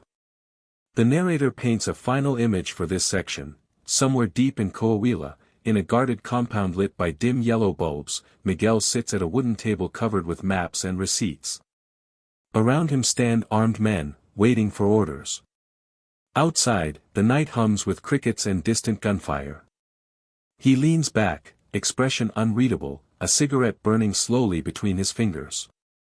The smoke curls upward, vanishing into the still air. He's at the top of the world, yet somehow beneath it, imprisoned in a kingdom of his own making. In that silence, the listener feels the calm before collapse. Miguel has reached his apex. His enemies are circling. His empire, once flawless, is beginning to crack. And though he doesn't yet realize it, every empire built on terror contains its own expiration date. The Butcher of Mexico has never lost a battle, but the next war will not be fought with guns.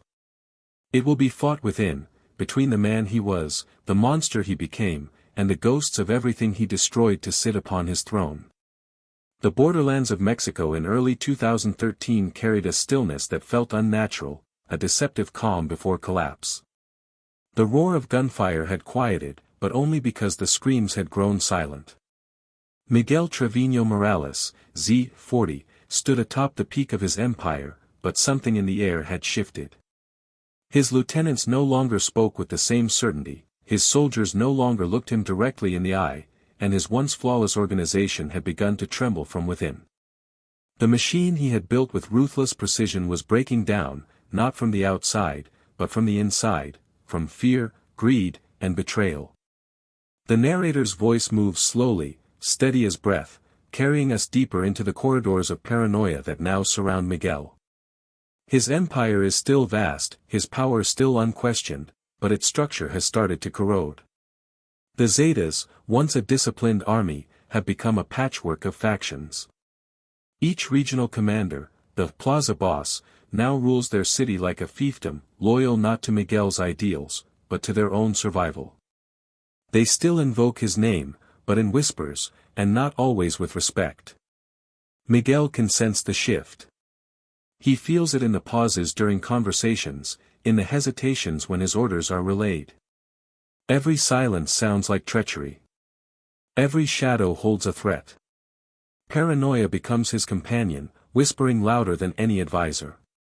He begins to rotate his bodyguards weekly, sometimes killing one or two just to test the loyalty of the others. His own men say he's changing, colder, more withdrawn, as if the fear he once mastered has finally turned inward. For the first time in years, Miguel faces something he cannot control, distrust. Rumors spread of lieutenants stealing profits, others selling information to the military or DEA.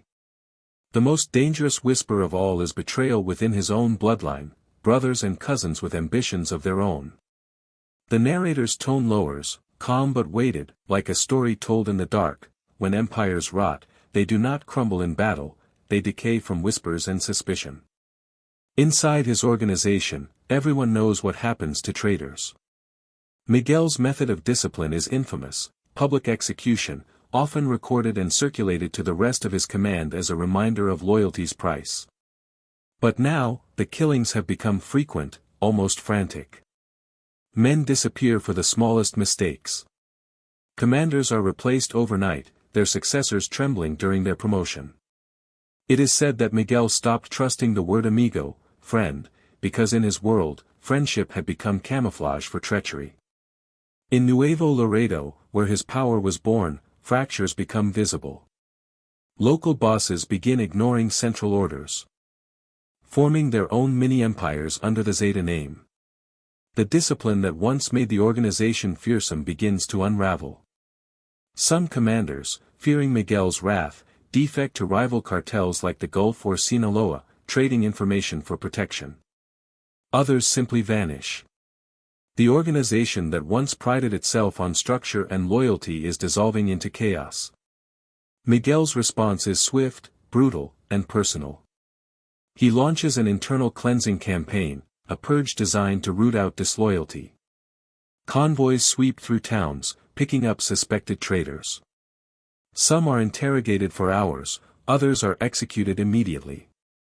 Entire cells are wiped out overnight. Villages wake to find ditches filled with bodies. It is as though Miguel believes he can kill his way back to stability.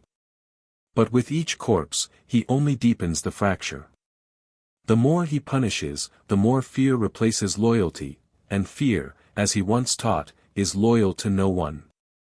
The narrator's voice slows again, gentle but haunting, like a story told in half-sleep. We imagine Miguel sitting alone at a table, a single lamp burning above him, maps spread out before him, pins marking territories that no longer obey. The light flickers over his face, and for the first time, doubt creeps into his expression. He built Los Zetas to be an empire of discipline, an army that feared nothing but him. Now, even he fears what he has created. Outside forces are closing in, too. Mexico's federal government has intensified its offensive. U.S. intelligence has improved tracking capabilities, sharing coordinates and data. Drones and surveillance planes fly over his territories. Arrests multiply, key lieutenants are captured or killed. With every fall, investigators gather more intelligence, locations of safe houses, shipment routes, banking trails. Each capture peels back another layer of his once impenetrable armor. Miguel, who used to boast that no one could touch him, now moves like a hunted animal. He changes cars constantly, keeps convoys minimal, and avoids electronic communication altogether. He has become the ghost he always pretended to be. But even ghosts have limits. Inside the cartel, a new word begins circulating, Judas. It's a name Miguel uses for anyone suspected of betrayal. In his mind, everyone has a price, everyone is a traitor waiting for their turn. He starts testing his men, feeding them false information to see who leaks it, watching reactions during meetings, scanning faces for signs of guilt. Those who pass the test survive, those who fail vanish without a trace. The result is predictable, his men grow more terrified, more desperate, more disloyal. Fear, once his sharpest weapon, now turns against him. His brother, Omar, Z42, watches these changes closely. Omar is loyal, but even loyalty cannot bridge the growing paranoia. They fight quietly over strategy. Omar believes the organization must scale back, retreat, and rebuild. Miguel refuses. To him, retreat is surrender. He doesn't see crumbling walls, he sees conspiracies. His obsession with control blinds him to the truth, the Zetas are no longer united. They are fragments of a broken mirror, each piece reflecting his image distorted. And still, Miguel clings to power. Every morning, he demands reports of the night's operations. Every evening, he orders new killings to prove he still commands. But beneath his calm surface, anxiety eats away at him. His nights are sleepless, his mind, restless. He listens to the wind outside his safe houses and imagines footsteps. He dreams of being ambushed, of betrayal at his own dinner table. Power has made him untouchable to his enemies, but a prisoner to himself. By mid-2013, even his most trusted lieutenants begin plotting behind closed doors. Some feed information to the government, hoping for protection when the fall comes. Others plan to defect to rival cartels. They know the inevitable, Z40's paranoia will consume him and everyone near him. It's only a matter of time before his own kingdom turns on him completely. The narrator's voice softens, offering the listener a moment to breathe, a moment to feel the tension in the air. We see the desert sky stretching endlessly above, a calm ocean of stars hiding the violence below. Somewhere, Miguel moves through the darkness, switching cars, avoiding roads, gripping his pistol even in sleep. The same man who once commanded thousands now trusts no one, not even his own shadow. In the stillness of night, he reflects on the irony of his empire. He wanted to rule through fear, but fear cannot be ruled. It consumes everything, even its master. The calm rhythm of the narration lulls the listener as the story settles into this tragic symmetry. The empire that once seemed immortal now decays from within, and the man who once burned others alive now burns in the cold fire of his own isolation. Miguel Treviño Morales remains the king of Los Zetas, but his throne is crumbling beneath him. The power that once protected him has become his curse. The silence that once signaled obedience now feels like a prelude to betrayal. The man who once controlled everything now controls nothing, not his men, not his destiny, not even the echo of his own legend. And as the narrator's voice fades into quiet reflection, one final thought lingers: when a man builds his empire from paranoia and fear, there comes a day when the walls begin to whisper back. For Miguel, that day has come. The butcher of Mexico is still at the top, but he is already falling, quietly, invisibly, into the very shadows he once commanded. By the spring of 2013, the legend of Miguel Treviño Morales had begun to blur into myth. To the outside world, he was untouchable, an invisible overlord whose word could bend entire cities to his will. But behind the scenes, the net was tightening. What Miguel didn't know, what he couldn't know, was that the same precision and discipline that once made him invincible had now made him predictable. His every movement, every pattern of travel, every whisper of command was being traced, quietly, methodically, by a force far more patient than fear, time. The narrator's tone is soft, unhurried, like a slow drumbeat echoing through the corridors of inevitability. The storm that will end Z40's reign is already forming. It doesn't roar, it hums, a network of agents, satellites, and informants closing around him inch by inch. Both Mexico and the United States have made Miguel their shared target. For years, his brutality had embarrassed both governments. His massacres, his kidnappings, his defiance of all order, they were no longer simply criminal acts, they were public humiliation. And now, both nations wanted him gone. The investigation began quietly, long before Miguel suspected it. The DEA had tracked him for years, mapping the flow of money from his operations through shell companies and accounts across Texas and Belize.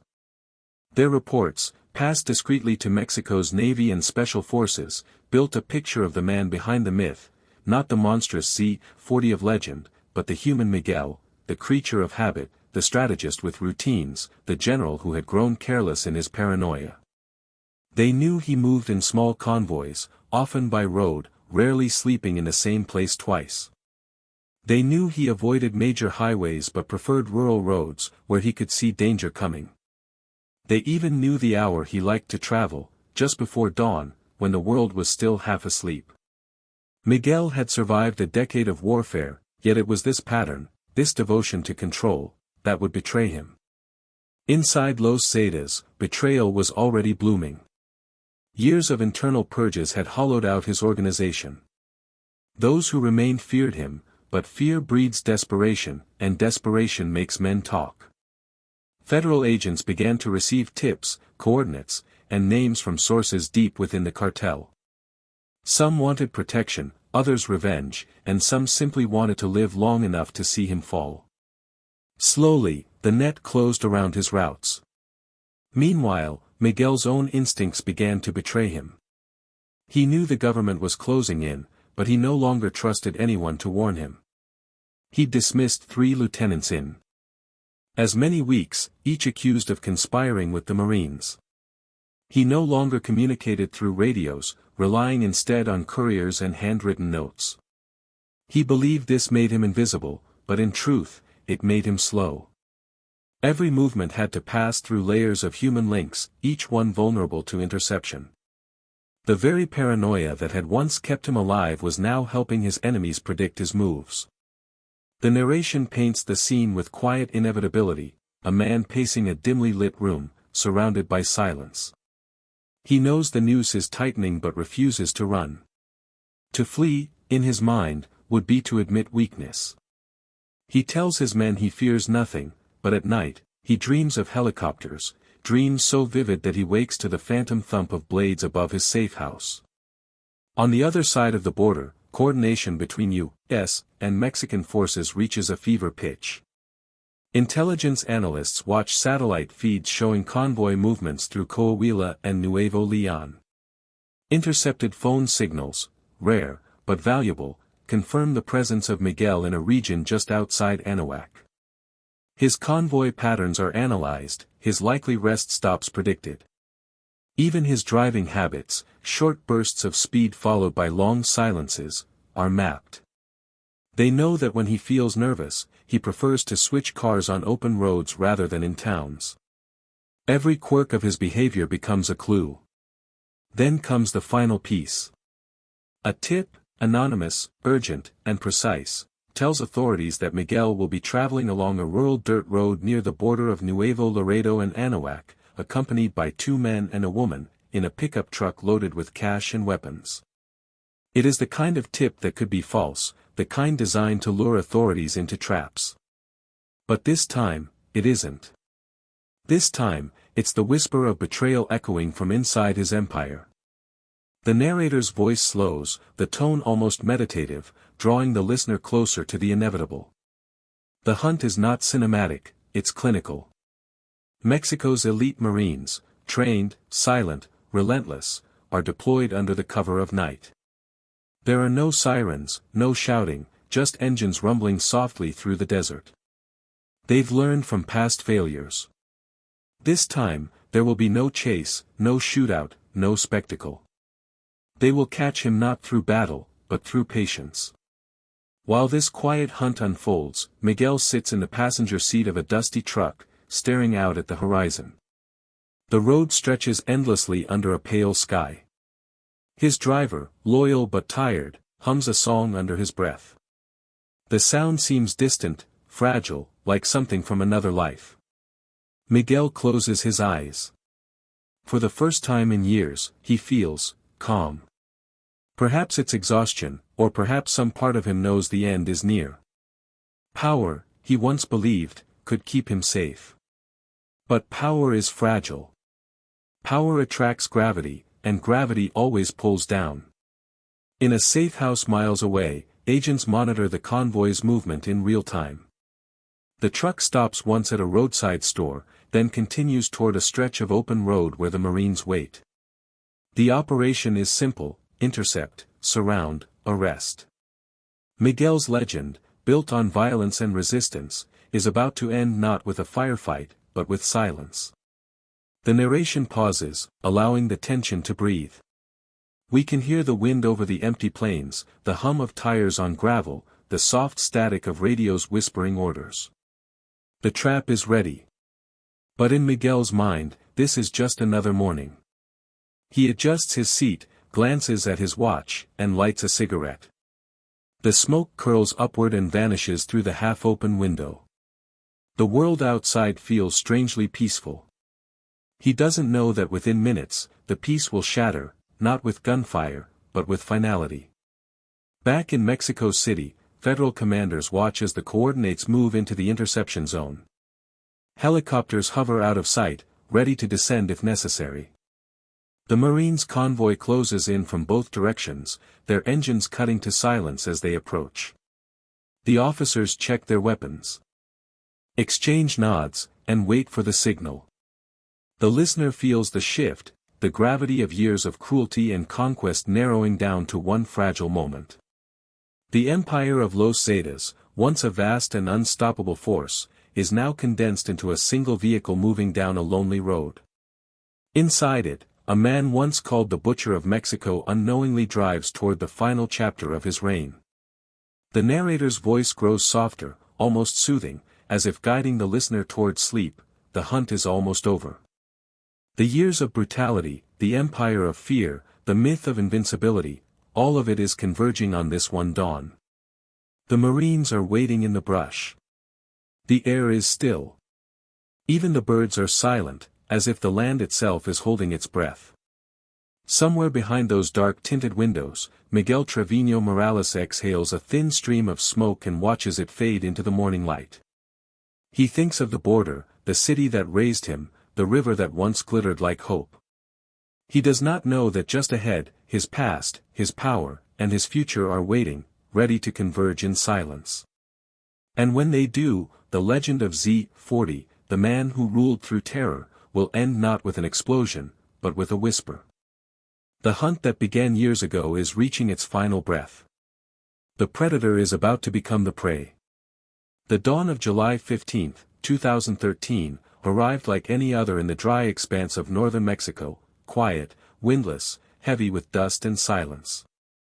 But for Miguel Treviño Morales, Z40, this dawn would be his last as a free man. After years of bloodshed, paranoia, and domination, the man who ruled through fear was about to be undone not by an army, not by betrayal in battle, but by a handful of soldiers and a few seconds of stillness. The narrator's tone is hushed, deliberate, each word paced to let the listener feel the weight of inevitability, like the final beats of a long-drawn symphony. The operation begins before sunrise. Far from the chaos of cities, on a lonely dirt road near Anahuac, Nuevo Leon, a small military convoy moves in near silence. Inside one of the trucks sits a team of Mexican Navy commandos, their uniforms marked only by the faint glint of insignia under low red light. They have rehearsed this mission for weeks, no gunfire, no spectacle, no mistakes. Their objective is clear: capture Z40 alive. Intelligence reports, confirmed by U.S. DEA surveillance, indicate that Miguel is traveling in a pickup truck with 2 men and a woman, carrying weapons, phones, and $2 million in cash. He believes himself invisible, the Marines know exactly where he is. The calm voice of the narrator describes the scene in vivid but gentle detail. The desert stretches out endlessly, pale and still under the first light of dawn.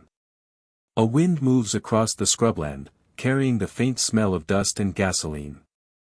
In the distance, the low growl of an approaching engine breaks the silence. The Marines tense. The convoy appears, a dark pickup moving fast, leaving a trail of tan powder behind it. The soldiers move into position, their vehicles blocking the road ahead and behind. For a brief heartbeat, time seems to hold still. Inside the truck, Miguel senses the shift. The driver's eyes flicker toward the horizon, where the sun glints off something metallic, too steady to be natural. Miguel's hand moves toward his pistol, but it's too late. The Marines are already on him. Their vehicles close in, boxing the pickup in a perfect triangle. Orders are shouted through radios, quick and sharp. Helicopter blades thump in the distance, growing louder, but no shots are fired. The trap has worked flawlessly. For a moment, the man who ruled half of Mexico's underworld does nothing.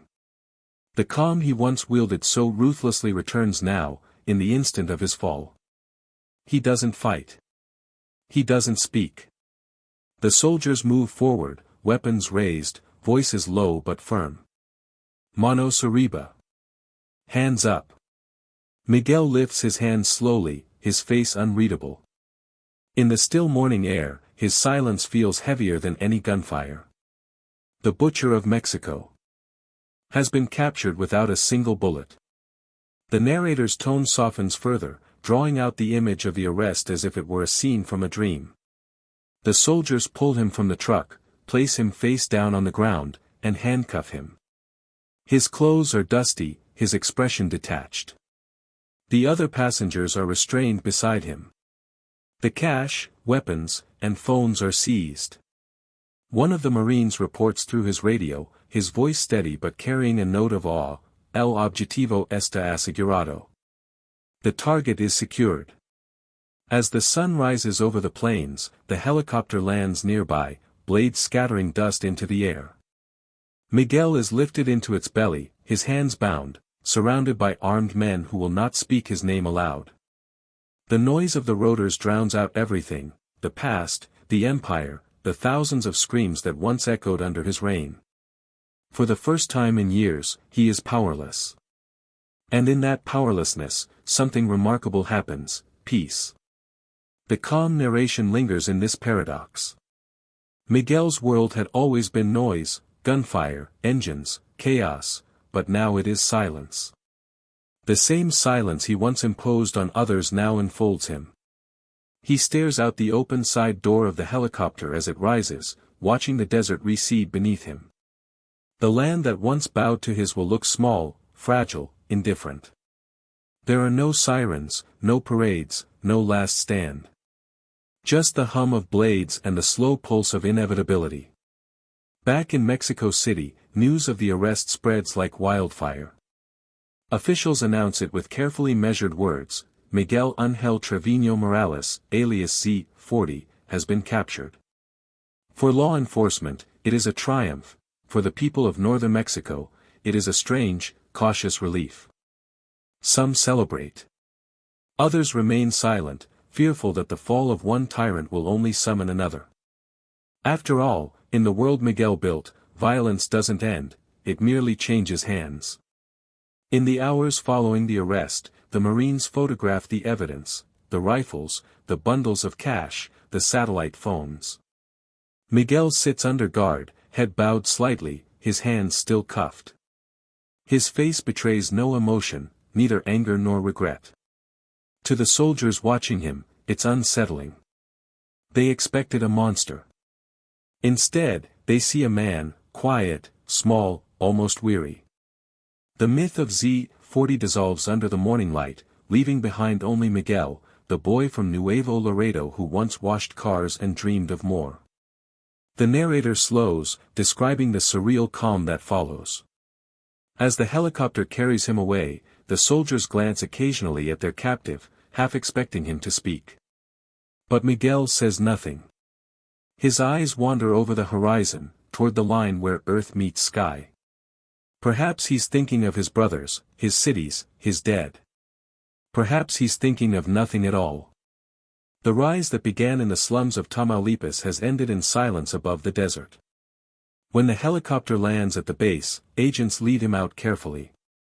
The cameras waiting there capture a historic image: a man once feared by nations, now barefoot, shackled, and quiet. His expression remains unreadable, neither defiant nor broken, merely detached, as though watching his own downfall from afar. He's led into custody, surrounded by soldiers in black uniforms, their faces hidden behind masks. The narrator's tone turns reflective, almost soothing. Power, it seems, ends not with noise, but with stillness. Miguel's capture marks the symbolic death of an era, the era when fear ruled more efficiently than government. The Zetas, once invincible, are now a fractured memory. But in that quiet helicopter ride, in the image of a man who never begged, never screamed, there lies the strange grace of inevitability. In the following days, news channels replay the footage endlessly. Analysts dissect his life, journalists recount his crimes, and politicians claim victory. But beneath the headlines, the streets remain the same. Gunfire still echoes at night in Tamaulipas. The people who lived under his rule still wake in fear. The empire may have fallen, but its ghosts remain. The narrator breathes space into the final moment. Imagine the desert again, the road where it all ended. The dust has settled, the tire tracks are fading under the wind. The soldiers have gone, the sun now high and merciless. Somewhere beneath that same sky, the echoes of Miguel's empire linger, the silence after years of screams, the shadow of a man who believed himself eternal. And so the story of Z40's capture ends the way his life always was: calm on the surface, chaos beneath. He is no longer the hunter. He is no longer the king. He is just a man, carried away by the same silence he once commanded, his empire dissolving behind him like dust on the wind. The prison gates close with a metallic groan that seems to echo across all of Mexico. It is the sound of an empire ending, not with gunfire or defiance, but with surrender to time. Miguel Treviño Morales, the man once called LZ40, the butcher of Nuevo Laredo, has been reduced to a prisoner in an orange jumpsuit. After years of ruling the underworld through fear, he now sits behind thick walls, his kingdom dissolved, his name spoken only in whispers. The narrator's voice is low, even, almost reverent, as if the story has shifted from the realm of action into memory. The nightmarish energy of his rise has burned out, what remains is aftermath, cold, still, heavy with ghosts. Incarceration, for most men, is a punishment. For Miguel, it is a paradox. On the surface, his life is stripped bare, no phones, no bodyguards, no convoys of armored trucks.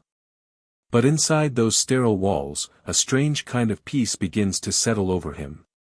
For the first time in years, he cannot be hunted. There are no ambushes to fear, no lieutenants to suspect, no helicopters in the sky. The silence he once imposed on others now surrounds him completely. The empire of terror that followed his every order has dissolved into fragments, Los Zetas splintered into rival factions, each claiming to carry his legacy, each betraying it in turn. The narrator describes the setting in slow, vivid imagery. The prison is a fortress of concrete and light. Surveillance cameras blink in every corridor. Guards move with quiet precision, always armed, always watching. The air smells of disinfectant and metal. At night, the hum of fluorescent lights replaces the hum of helicopters. Miguel spends his days pacing the narrow length of his cell, his mind still sharp, his movements deliberate. There is nothing left to command but time itself. Outside, the world he built begins to devour itself. With their leader gone, Los Zetas fracture like glass. Some cells pledge allegiance to his brother, Omar Z. 42, Treviño Morales, who tries to inherit the throne but lacks Miguel's discipline. Others break away entirely, forming new cartels with new names, Cartel del Noteste, Grupo Bravo, Sangre Zeta. They fight over the same routes, the same money, the same illusion of power. The discipline that once made the Zetas a military machine is gone. In its place, chaos blooms. Every death, every betrayal, every burned safehouse is a ghost of Miguel's design turned against itself. In the darkness of his cell, he receives news of these wars through the whispers of lawyers and guards. Sometimes he smiles faintly, but it's not amusement, it's recognition. He always knew this would happen. He used to say, fear is control, and when fear fades, control dies. Now, hearing of the blood spilled in his absence, he understands that he left behind not loyalty, but infection. The disease of violence he spread across Mexico continues to grow without him, mutating, multiplying. His legacy is alive, but not in the way he imagined. The narrator's tone remains calm, poetic, almost hypnotic, as the story drifts between Miguel's solitude and the chaos outside. We see him sitting on a metal bench, his hands folded, listening to the faint hum of the air vents. His eyes no longer burn with the sharp focus they once held. They are still, deep, unreadable. He eats little, sleeps less, and speaks almost never. Yet in the few words he does share, there is an eerie clarity. To a prison psychologist, he once said, "I was never violent for pleasure.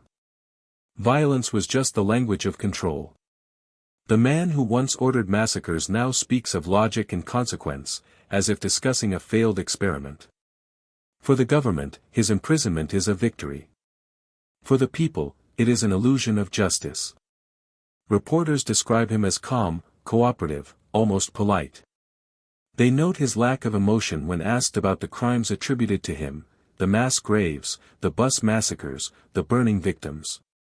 He neither confirms nor denies them. He simply looks at the table in front of him, expressionless, and says, "Everyone chose their side." The simplicity of his words is more haunting than confession. Meanwhile, the power vacuum left by his arrest destabilizes entire regions. Violence spikes in Tamaulipas and Coahuila. Towns once kept orderly under the Zetas' brutal governance now collapse into chaos. The police, once too terrified to act, now move in confusion. Cartel del Noteste, led by his own family members, wages war against former Zeta commanders who refuse to bow. The roads that once served as arteries of Miguel's empire become killing fields once more. The butcher is gone, but his shadow lingers, as if the land itself remembers his rule. Inside the prison, Miguel's world narrows to routines. Wake up at 5. Eat. Exercise in the yard, surrounded by other high-profile inmates who dare not speak his name. Return to his cell. He reads newspapers when allowed, scanning for mention of his old life. Occasionally, he sees his brother's name, or a headline about his own trial delays. Time passes slowly, but Miguel does not count the days.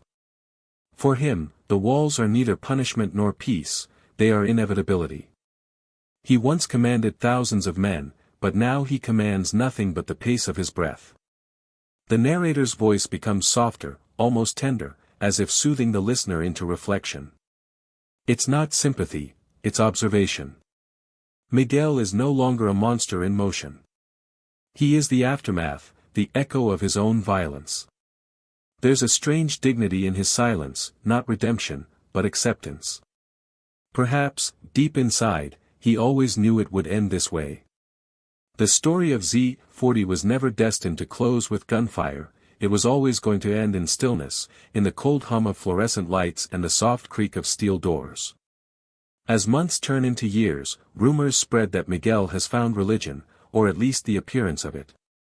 Guards say he sometimes sits cross-legged on his bunk, murmuring prayers under his breath. Others say he writes letters, to no one, to everyone, filled with reflections about power, loyalty, and death. None are ever mailed. Some speculate that he's preparing for extradition to the United States, where a different kind of justice awaits him. But Miguel, if asked, would say nothing. His silence is his last weapon, the one thing no government, no rival, no soldier can take from him. The calm narration lingers, painting one last image of his life behind bars. In the dim light of his cell, he sits facing the small window cut high into the wall. A thin beam of sunlight passes through, carving a square of gold onto the floor. Dust floats in it like fragments of memory. Miguel watches it move slowly across the concrete, tracing time without clocks. Beyond that window lies the same sky that once stretched over his empire. Now, it is unreachable. The border, the rivers, the cities he once ruled, all of it exists only in the echoes of news reports and fading legends. Outside, the men who once feared him still whisper his name. Some hate him. Some miss him. Some, disturbingly, still revere him. The butcher has become a ghost story told in cantinas, a lesson whispered to young men chasing fast money. His legend lives on precisely because it ended. As the narrator's tone softens to a near whisper, we return to that prison cell. Miguel lies back on his bunk, eyes open, listening to the hum of electricity in the walls. The empire is gone, the soldiers are gone, the world moves without him. All that remains is silence, his silence. The same silence that once made entire cities tremble now exists only as his own. And somewhere, deep in that quiet, a truth settles: power cannot be buried, it only changes form. The empire he built from terror is gone, but the echoes of his reign live on in the fear he taught others to wield. The butcher of Mexico may be caged, but his shadow still stretches far beyond the prison walls, over the deserts and highways of a country still haunted by the language of his rule. The story picks up on a night cloaked in secrecy, February 27, 2025. 12 years have passed since the fall of the Zeta Empire, and nearly as long since Miguel Treviño Morales last saw freedom. For more than a decade, he has been entombed within Mexico's high-security prison system, hidden away, contained, yet never forgotten. But tonight, the silence that has wrapped around him like a second skin will break. The man who once ruled through terror, who commanded armies and trafficked fear like currency, is about to be moved. Extradited. The narrator's voice is hushed, reverent, as if guiding the listener through a final chapter of dusk and reckoning. Outside the walls of Altiplano prison, a convoy of armored vehicles hums to life. The sky above is dark, moonless. Each truck is painted matte black, headlights dimmed, engines tuned to silence. Inside, federal officers from Mexico's Navy and the Attorney General's office check weapons and communications one last time. They have their orders: deliver LZ-40 to a waiting U.S. transport plane. No press. No announcement. No ceremony. Miguel sits in his cell, already awake. He has known for hours that they are coming. The guards didn't tell him, they didn't need to. The rhythm of footsteps in the corridor changed earlier than usual. The electric locks clicked with unfamiliar timing. He senses movement in the air, the quiet choreography of state machinery. When the heavy door slides open, light floods the room, washing his face in pale yellow. He blinks once, slow, unhurried. A guard says his name, then his number. He stands without resistance. The narration slows, almost hypnotic, as if replaying the motion in real time. Miguel's hands are cuffed in front of him, his ankles shackled. The metal clicks echo softly, rhythmic, final. He wears no defiance, no fear, just the calm indifference of a man who has seen every outcome already written. The officers do not speak to him. They lead him through a narrow corridor that smells faintly of disinfectant and rain. Outside, the night wind cuts cold across the open yard. The stars are gone, swallowed by clouds. Somewhere beyond the gates, a new kind of silence awaits. The convoy moves out, 10 vehicles strong. Miguel rides in the center, surrounded by masked soldiers with rifles resting on their knees. The only light comes from the dashboard glow and the faint flicker of a cigarette ember. The roads are empty. No one knows this operation is happening. Even within government circles, only a handful of officials are aware. The goal is simple: to avoid spectacle. The age of parading captured cartel leaders before cameras is over. The world has already seen his face too many times. The narrator's voice is gentle, measured. The image unfolds like a dream, the armored trucks gliding through the night, tires whispering over wet asphalt. Miguel looks out the small reinforced window. He sees nothing but shadows, trees, distant lights, the reflection of his own face staring back at him. Time feels suspended. For a man who once ruled with the weight of armies, this quiet transfer feels strangely poetic. No gunfire, no chase, no blood. Just motion. Just inevitability. In the early hours before dawn, the convoy arrives at an airbase near Toluca. Floodlights bathe the tarmac in sterile white. A plane waits, a gray U.S. government transport, its tail marked only with a small flag. The engines idle, humming low, like an animal waiting to exhale. Mexican authorities hand over the paperwork to their American counterparts. No words of triumph, no smiles, just procedure. Miguel steps from the vehicle under the harsh light. His hands remain cuffed, his expression unreadable. To the American agents waiting at the bottom of the aircraft ramp, he looks older than the myth suggested. The sharpness of youth is gone, replaced by a stillness that borders on serenity. His hair is grayer, his posture slightly bent, but his eyes remain the same, dark, alert, quietly calculating. He doesn't resist. He doesn't look back. The officers on both sides watch him ascend the ramp one step at a time. Every clank of his shackles sounds like punctuation, the slow closing of a story that began decades earlier. The narrator pauses, letting the listener breathe in the weight of that image, a man who once commanded terror now walking toward a plane as any prisoner would, bound, surrounded, powerless. The empire he built in flame and fear has long since turned to ash. Yet in his silence, there remains something impenetrable, an understanding that even legends decay into men, but myths endure beyond cages. Inside the plane, Miguel is seated by the window. His wrists are chained to his waist. An agent offers him water, he accepts with a nod. No words pass between them. The aircraft begins to taxi. Through the window, he watches the lights of Mexico flicker in the distance. They shrink as the engines roar to life. When the plane lifts off, the land that once trembled under his command recedes into darkness. For the first time in his life, Miguel Treviño Morales is leaving Mexico not as a conqueror or a fugitive, but as cargo. The flight lasts less than 2 hours. It's a short journey that spans a lifetime of consequence. As the narrator's tone softens, we're invited to imagine his thoughts, not spoken, but implied. Does he remember the car lots of his youth? The smell of gasoline, the hum of border traffic, the streets of Nuevo Laredo where he learned the language of power? Does he think of the men who followed him, or the thousands who died under his name? Or is he thinking of nothing at all, his mind emptied by years of silence? When the plane lands on U.S. soil, the air smells different, cleaner, cooler, foreign. The door opens to the faint blue of early morning. Federal agents step forward, badges gleaming under the floodlights. One of them reads from a document, Miguel Ángel Treviño Morales, you are hereby in the custody of the United States government. The words trail off in the hum of engines. The butcher of Mexico listens without expression. His face betrays neither regret nor defiance, only resignation. He is escorted down the ramp, surrounded by agents. The media will not see this moment.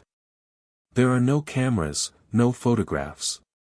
Only the sound of chains and the rustle of paper as signatures exchange hands. When the process ends, Miguel is placed into a waiting vehicle and driven away toward an undisclosed federal facility. The convoy disappears into the gray horizon, swallowed by morning fog. The narrator breathes softly, letting silence linger before continuing. Somewhere in the sky above, the sun begins to rise. Its light touches both sides of the border, the same sun that once shone over his empire, the same that now witnesses its ghost. Inside a van heading north, Miguel leans against the cold glass and watches it climb. For a fleeting moment, the reflection of dawn glows in his eyes. Then he closes them. This, the listener understands, is not justice in its cinematic form.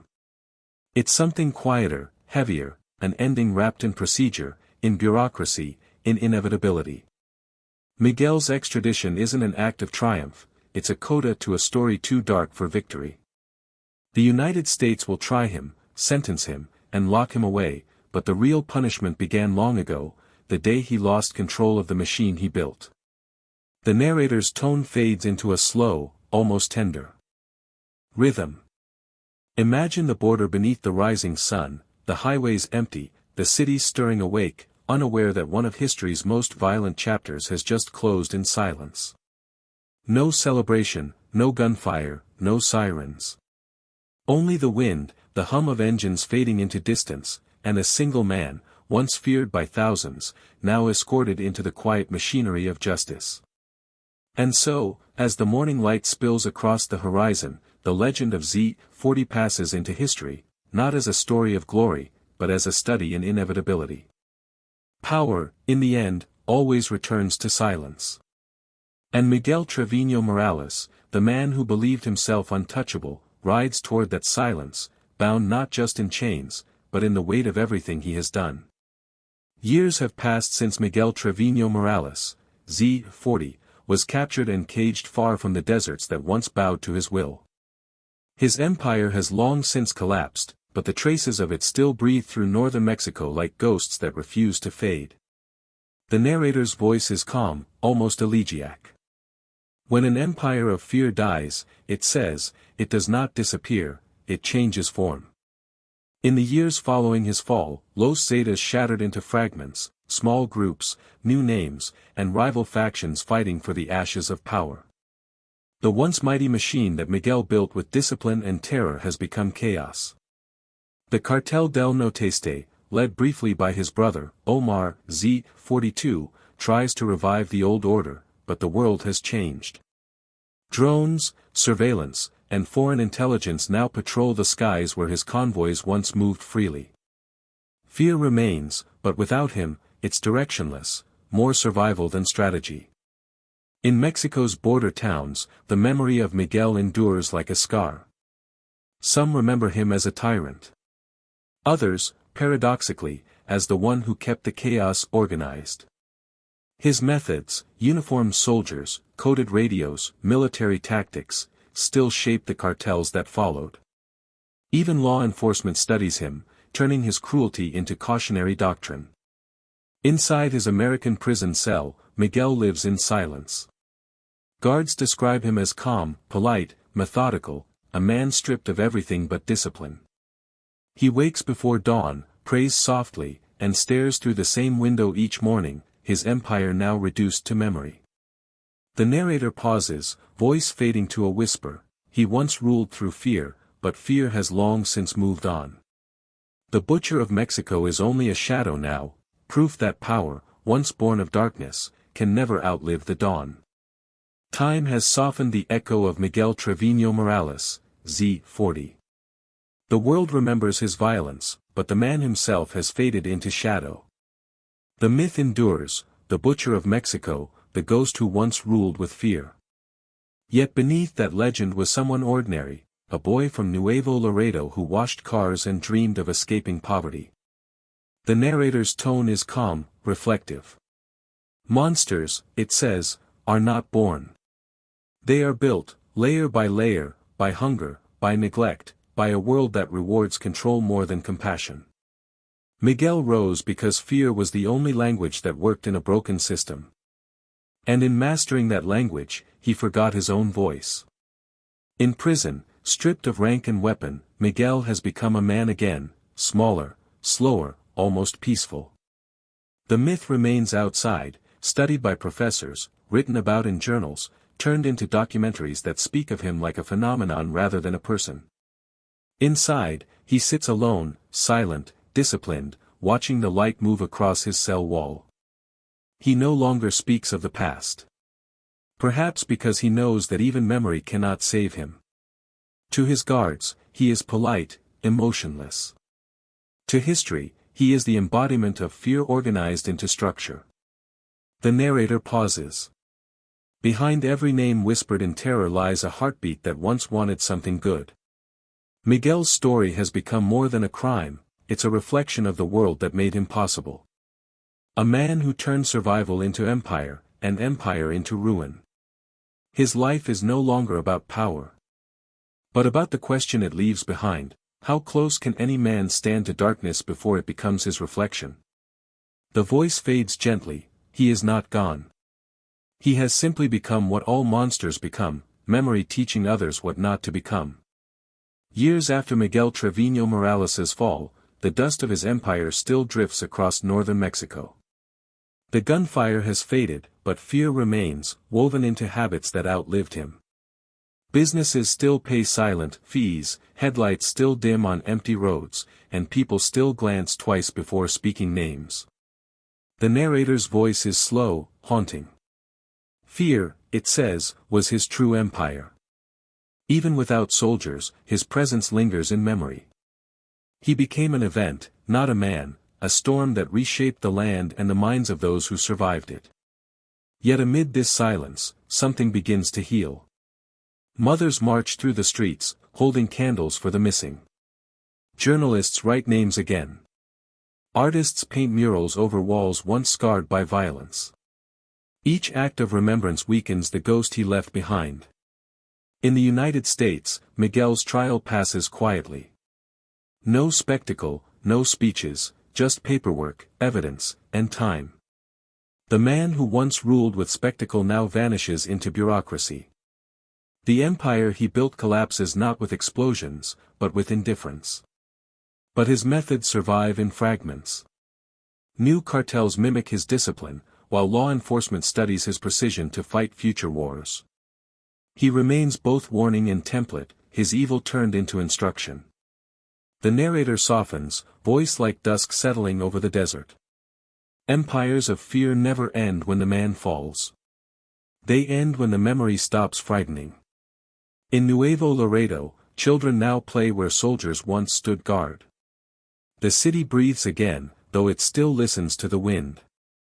Somewhere, a lone cross stands by the highway, flowers at its base. No name, just remembrance.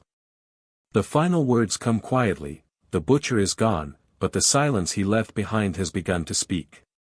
Not of power, but of healing. Years have passed since Miguel Treviño Morales, Z40, was taken from the deserts of Nuevo Leon. His empire is gone, his name fading into history, yet the echo of what he built still lingers. Across Mexico's borderlands, people move on, but the habits of fear remain, doors still lock early, headlights dim on empty roads, and silence still feels safer than speech. In classrooms and documentaries, Miguel's story has become lesson instead of terror. Scholars dissect his empire like a machine, an anatomy of fear built with precision. He is studied not as a man, but as a system, how discipline became domination, how order became tyranny. His myth, once terrifying, is now a mirror of how power fails when it forgets its soul. Yet his shadow lives in mimicry. Fractured cartels still copy his methods, military hierarchy, coded radios, public terror. They call him El Patron Original, the original boss, invoking a ghost for legitimacy. Even law enforcement studies him, turning his ruthlessness into warning. In his cell, Miguel is quiet, older, grayer. Guards say he keeps a notebook, perhaps prayers, perhaps memories. He rarely speaks, and when he does, it is only to ask for the time of day. He has outlived himself, his myth louder than his heartbeat. The narrator's voice softens, time is the final warden. It keeps the man locked away and frees the world he once held captive. The fear he sold still breathes in small corners of Mexico, but it weakens with each generation. His empire of silence has become a story told softly at night, half warning, half memory. The butcher is gone, but the echo of his choices still moves like wind over the desert, fading, distant, but never quite gone. The years turn quietly. The roads of Tamaulipas are open again, the bridges once draped in death now carry traffic and laughter. Yet beneath that return to normalcy, the land remembers. Every town he touched still carries an invisible bruise, a whisper of what it means to live under fear. In distant prisons, Miguel Treviño Morales wakes before dawn, still following the discipline that once ruled an empire. His hair has grayed, his eyes are tired but calm. The world no longer speaks his name with fear, only curiosity. Reporters move on, scholars write papers, and history folds him into its long memory. The man who once demanded absolute control now commands only silence. His legacy divides itself between lesson and ghost. For some, he remains the embodiment of cruelty, for others, he is proof of what unchecked power can create. His story endures because it reveals a truth no one wants to face, that monsters are made from ordinary men who forget the line between control and compassion. The narrator's tone slows, soothing like dusk settling over the desert. Every empire built on fear, it says, ends not with fire, but with quiet. Miguel's empire ended long ago, yet his shadow stretches across history like twilight, soft, fading, inevitable. As the sun sets over Nuevo Laredo, wind moves through the fields where his convoys once roared. A single cross stands by the roadside, unmarked, its wood bleached by years of heat. No name. No claim. Only silence. The voice fades. He began as a boy chasing survival and ended as a man consumed by power. Now the silence he once commanded belongs to the world he tried to control. And in that silence, at last, the night exhales, and Mexico begins again.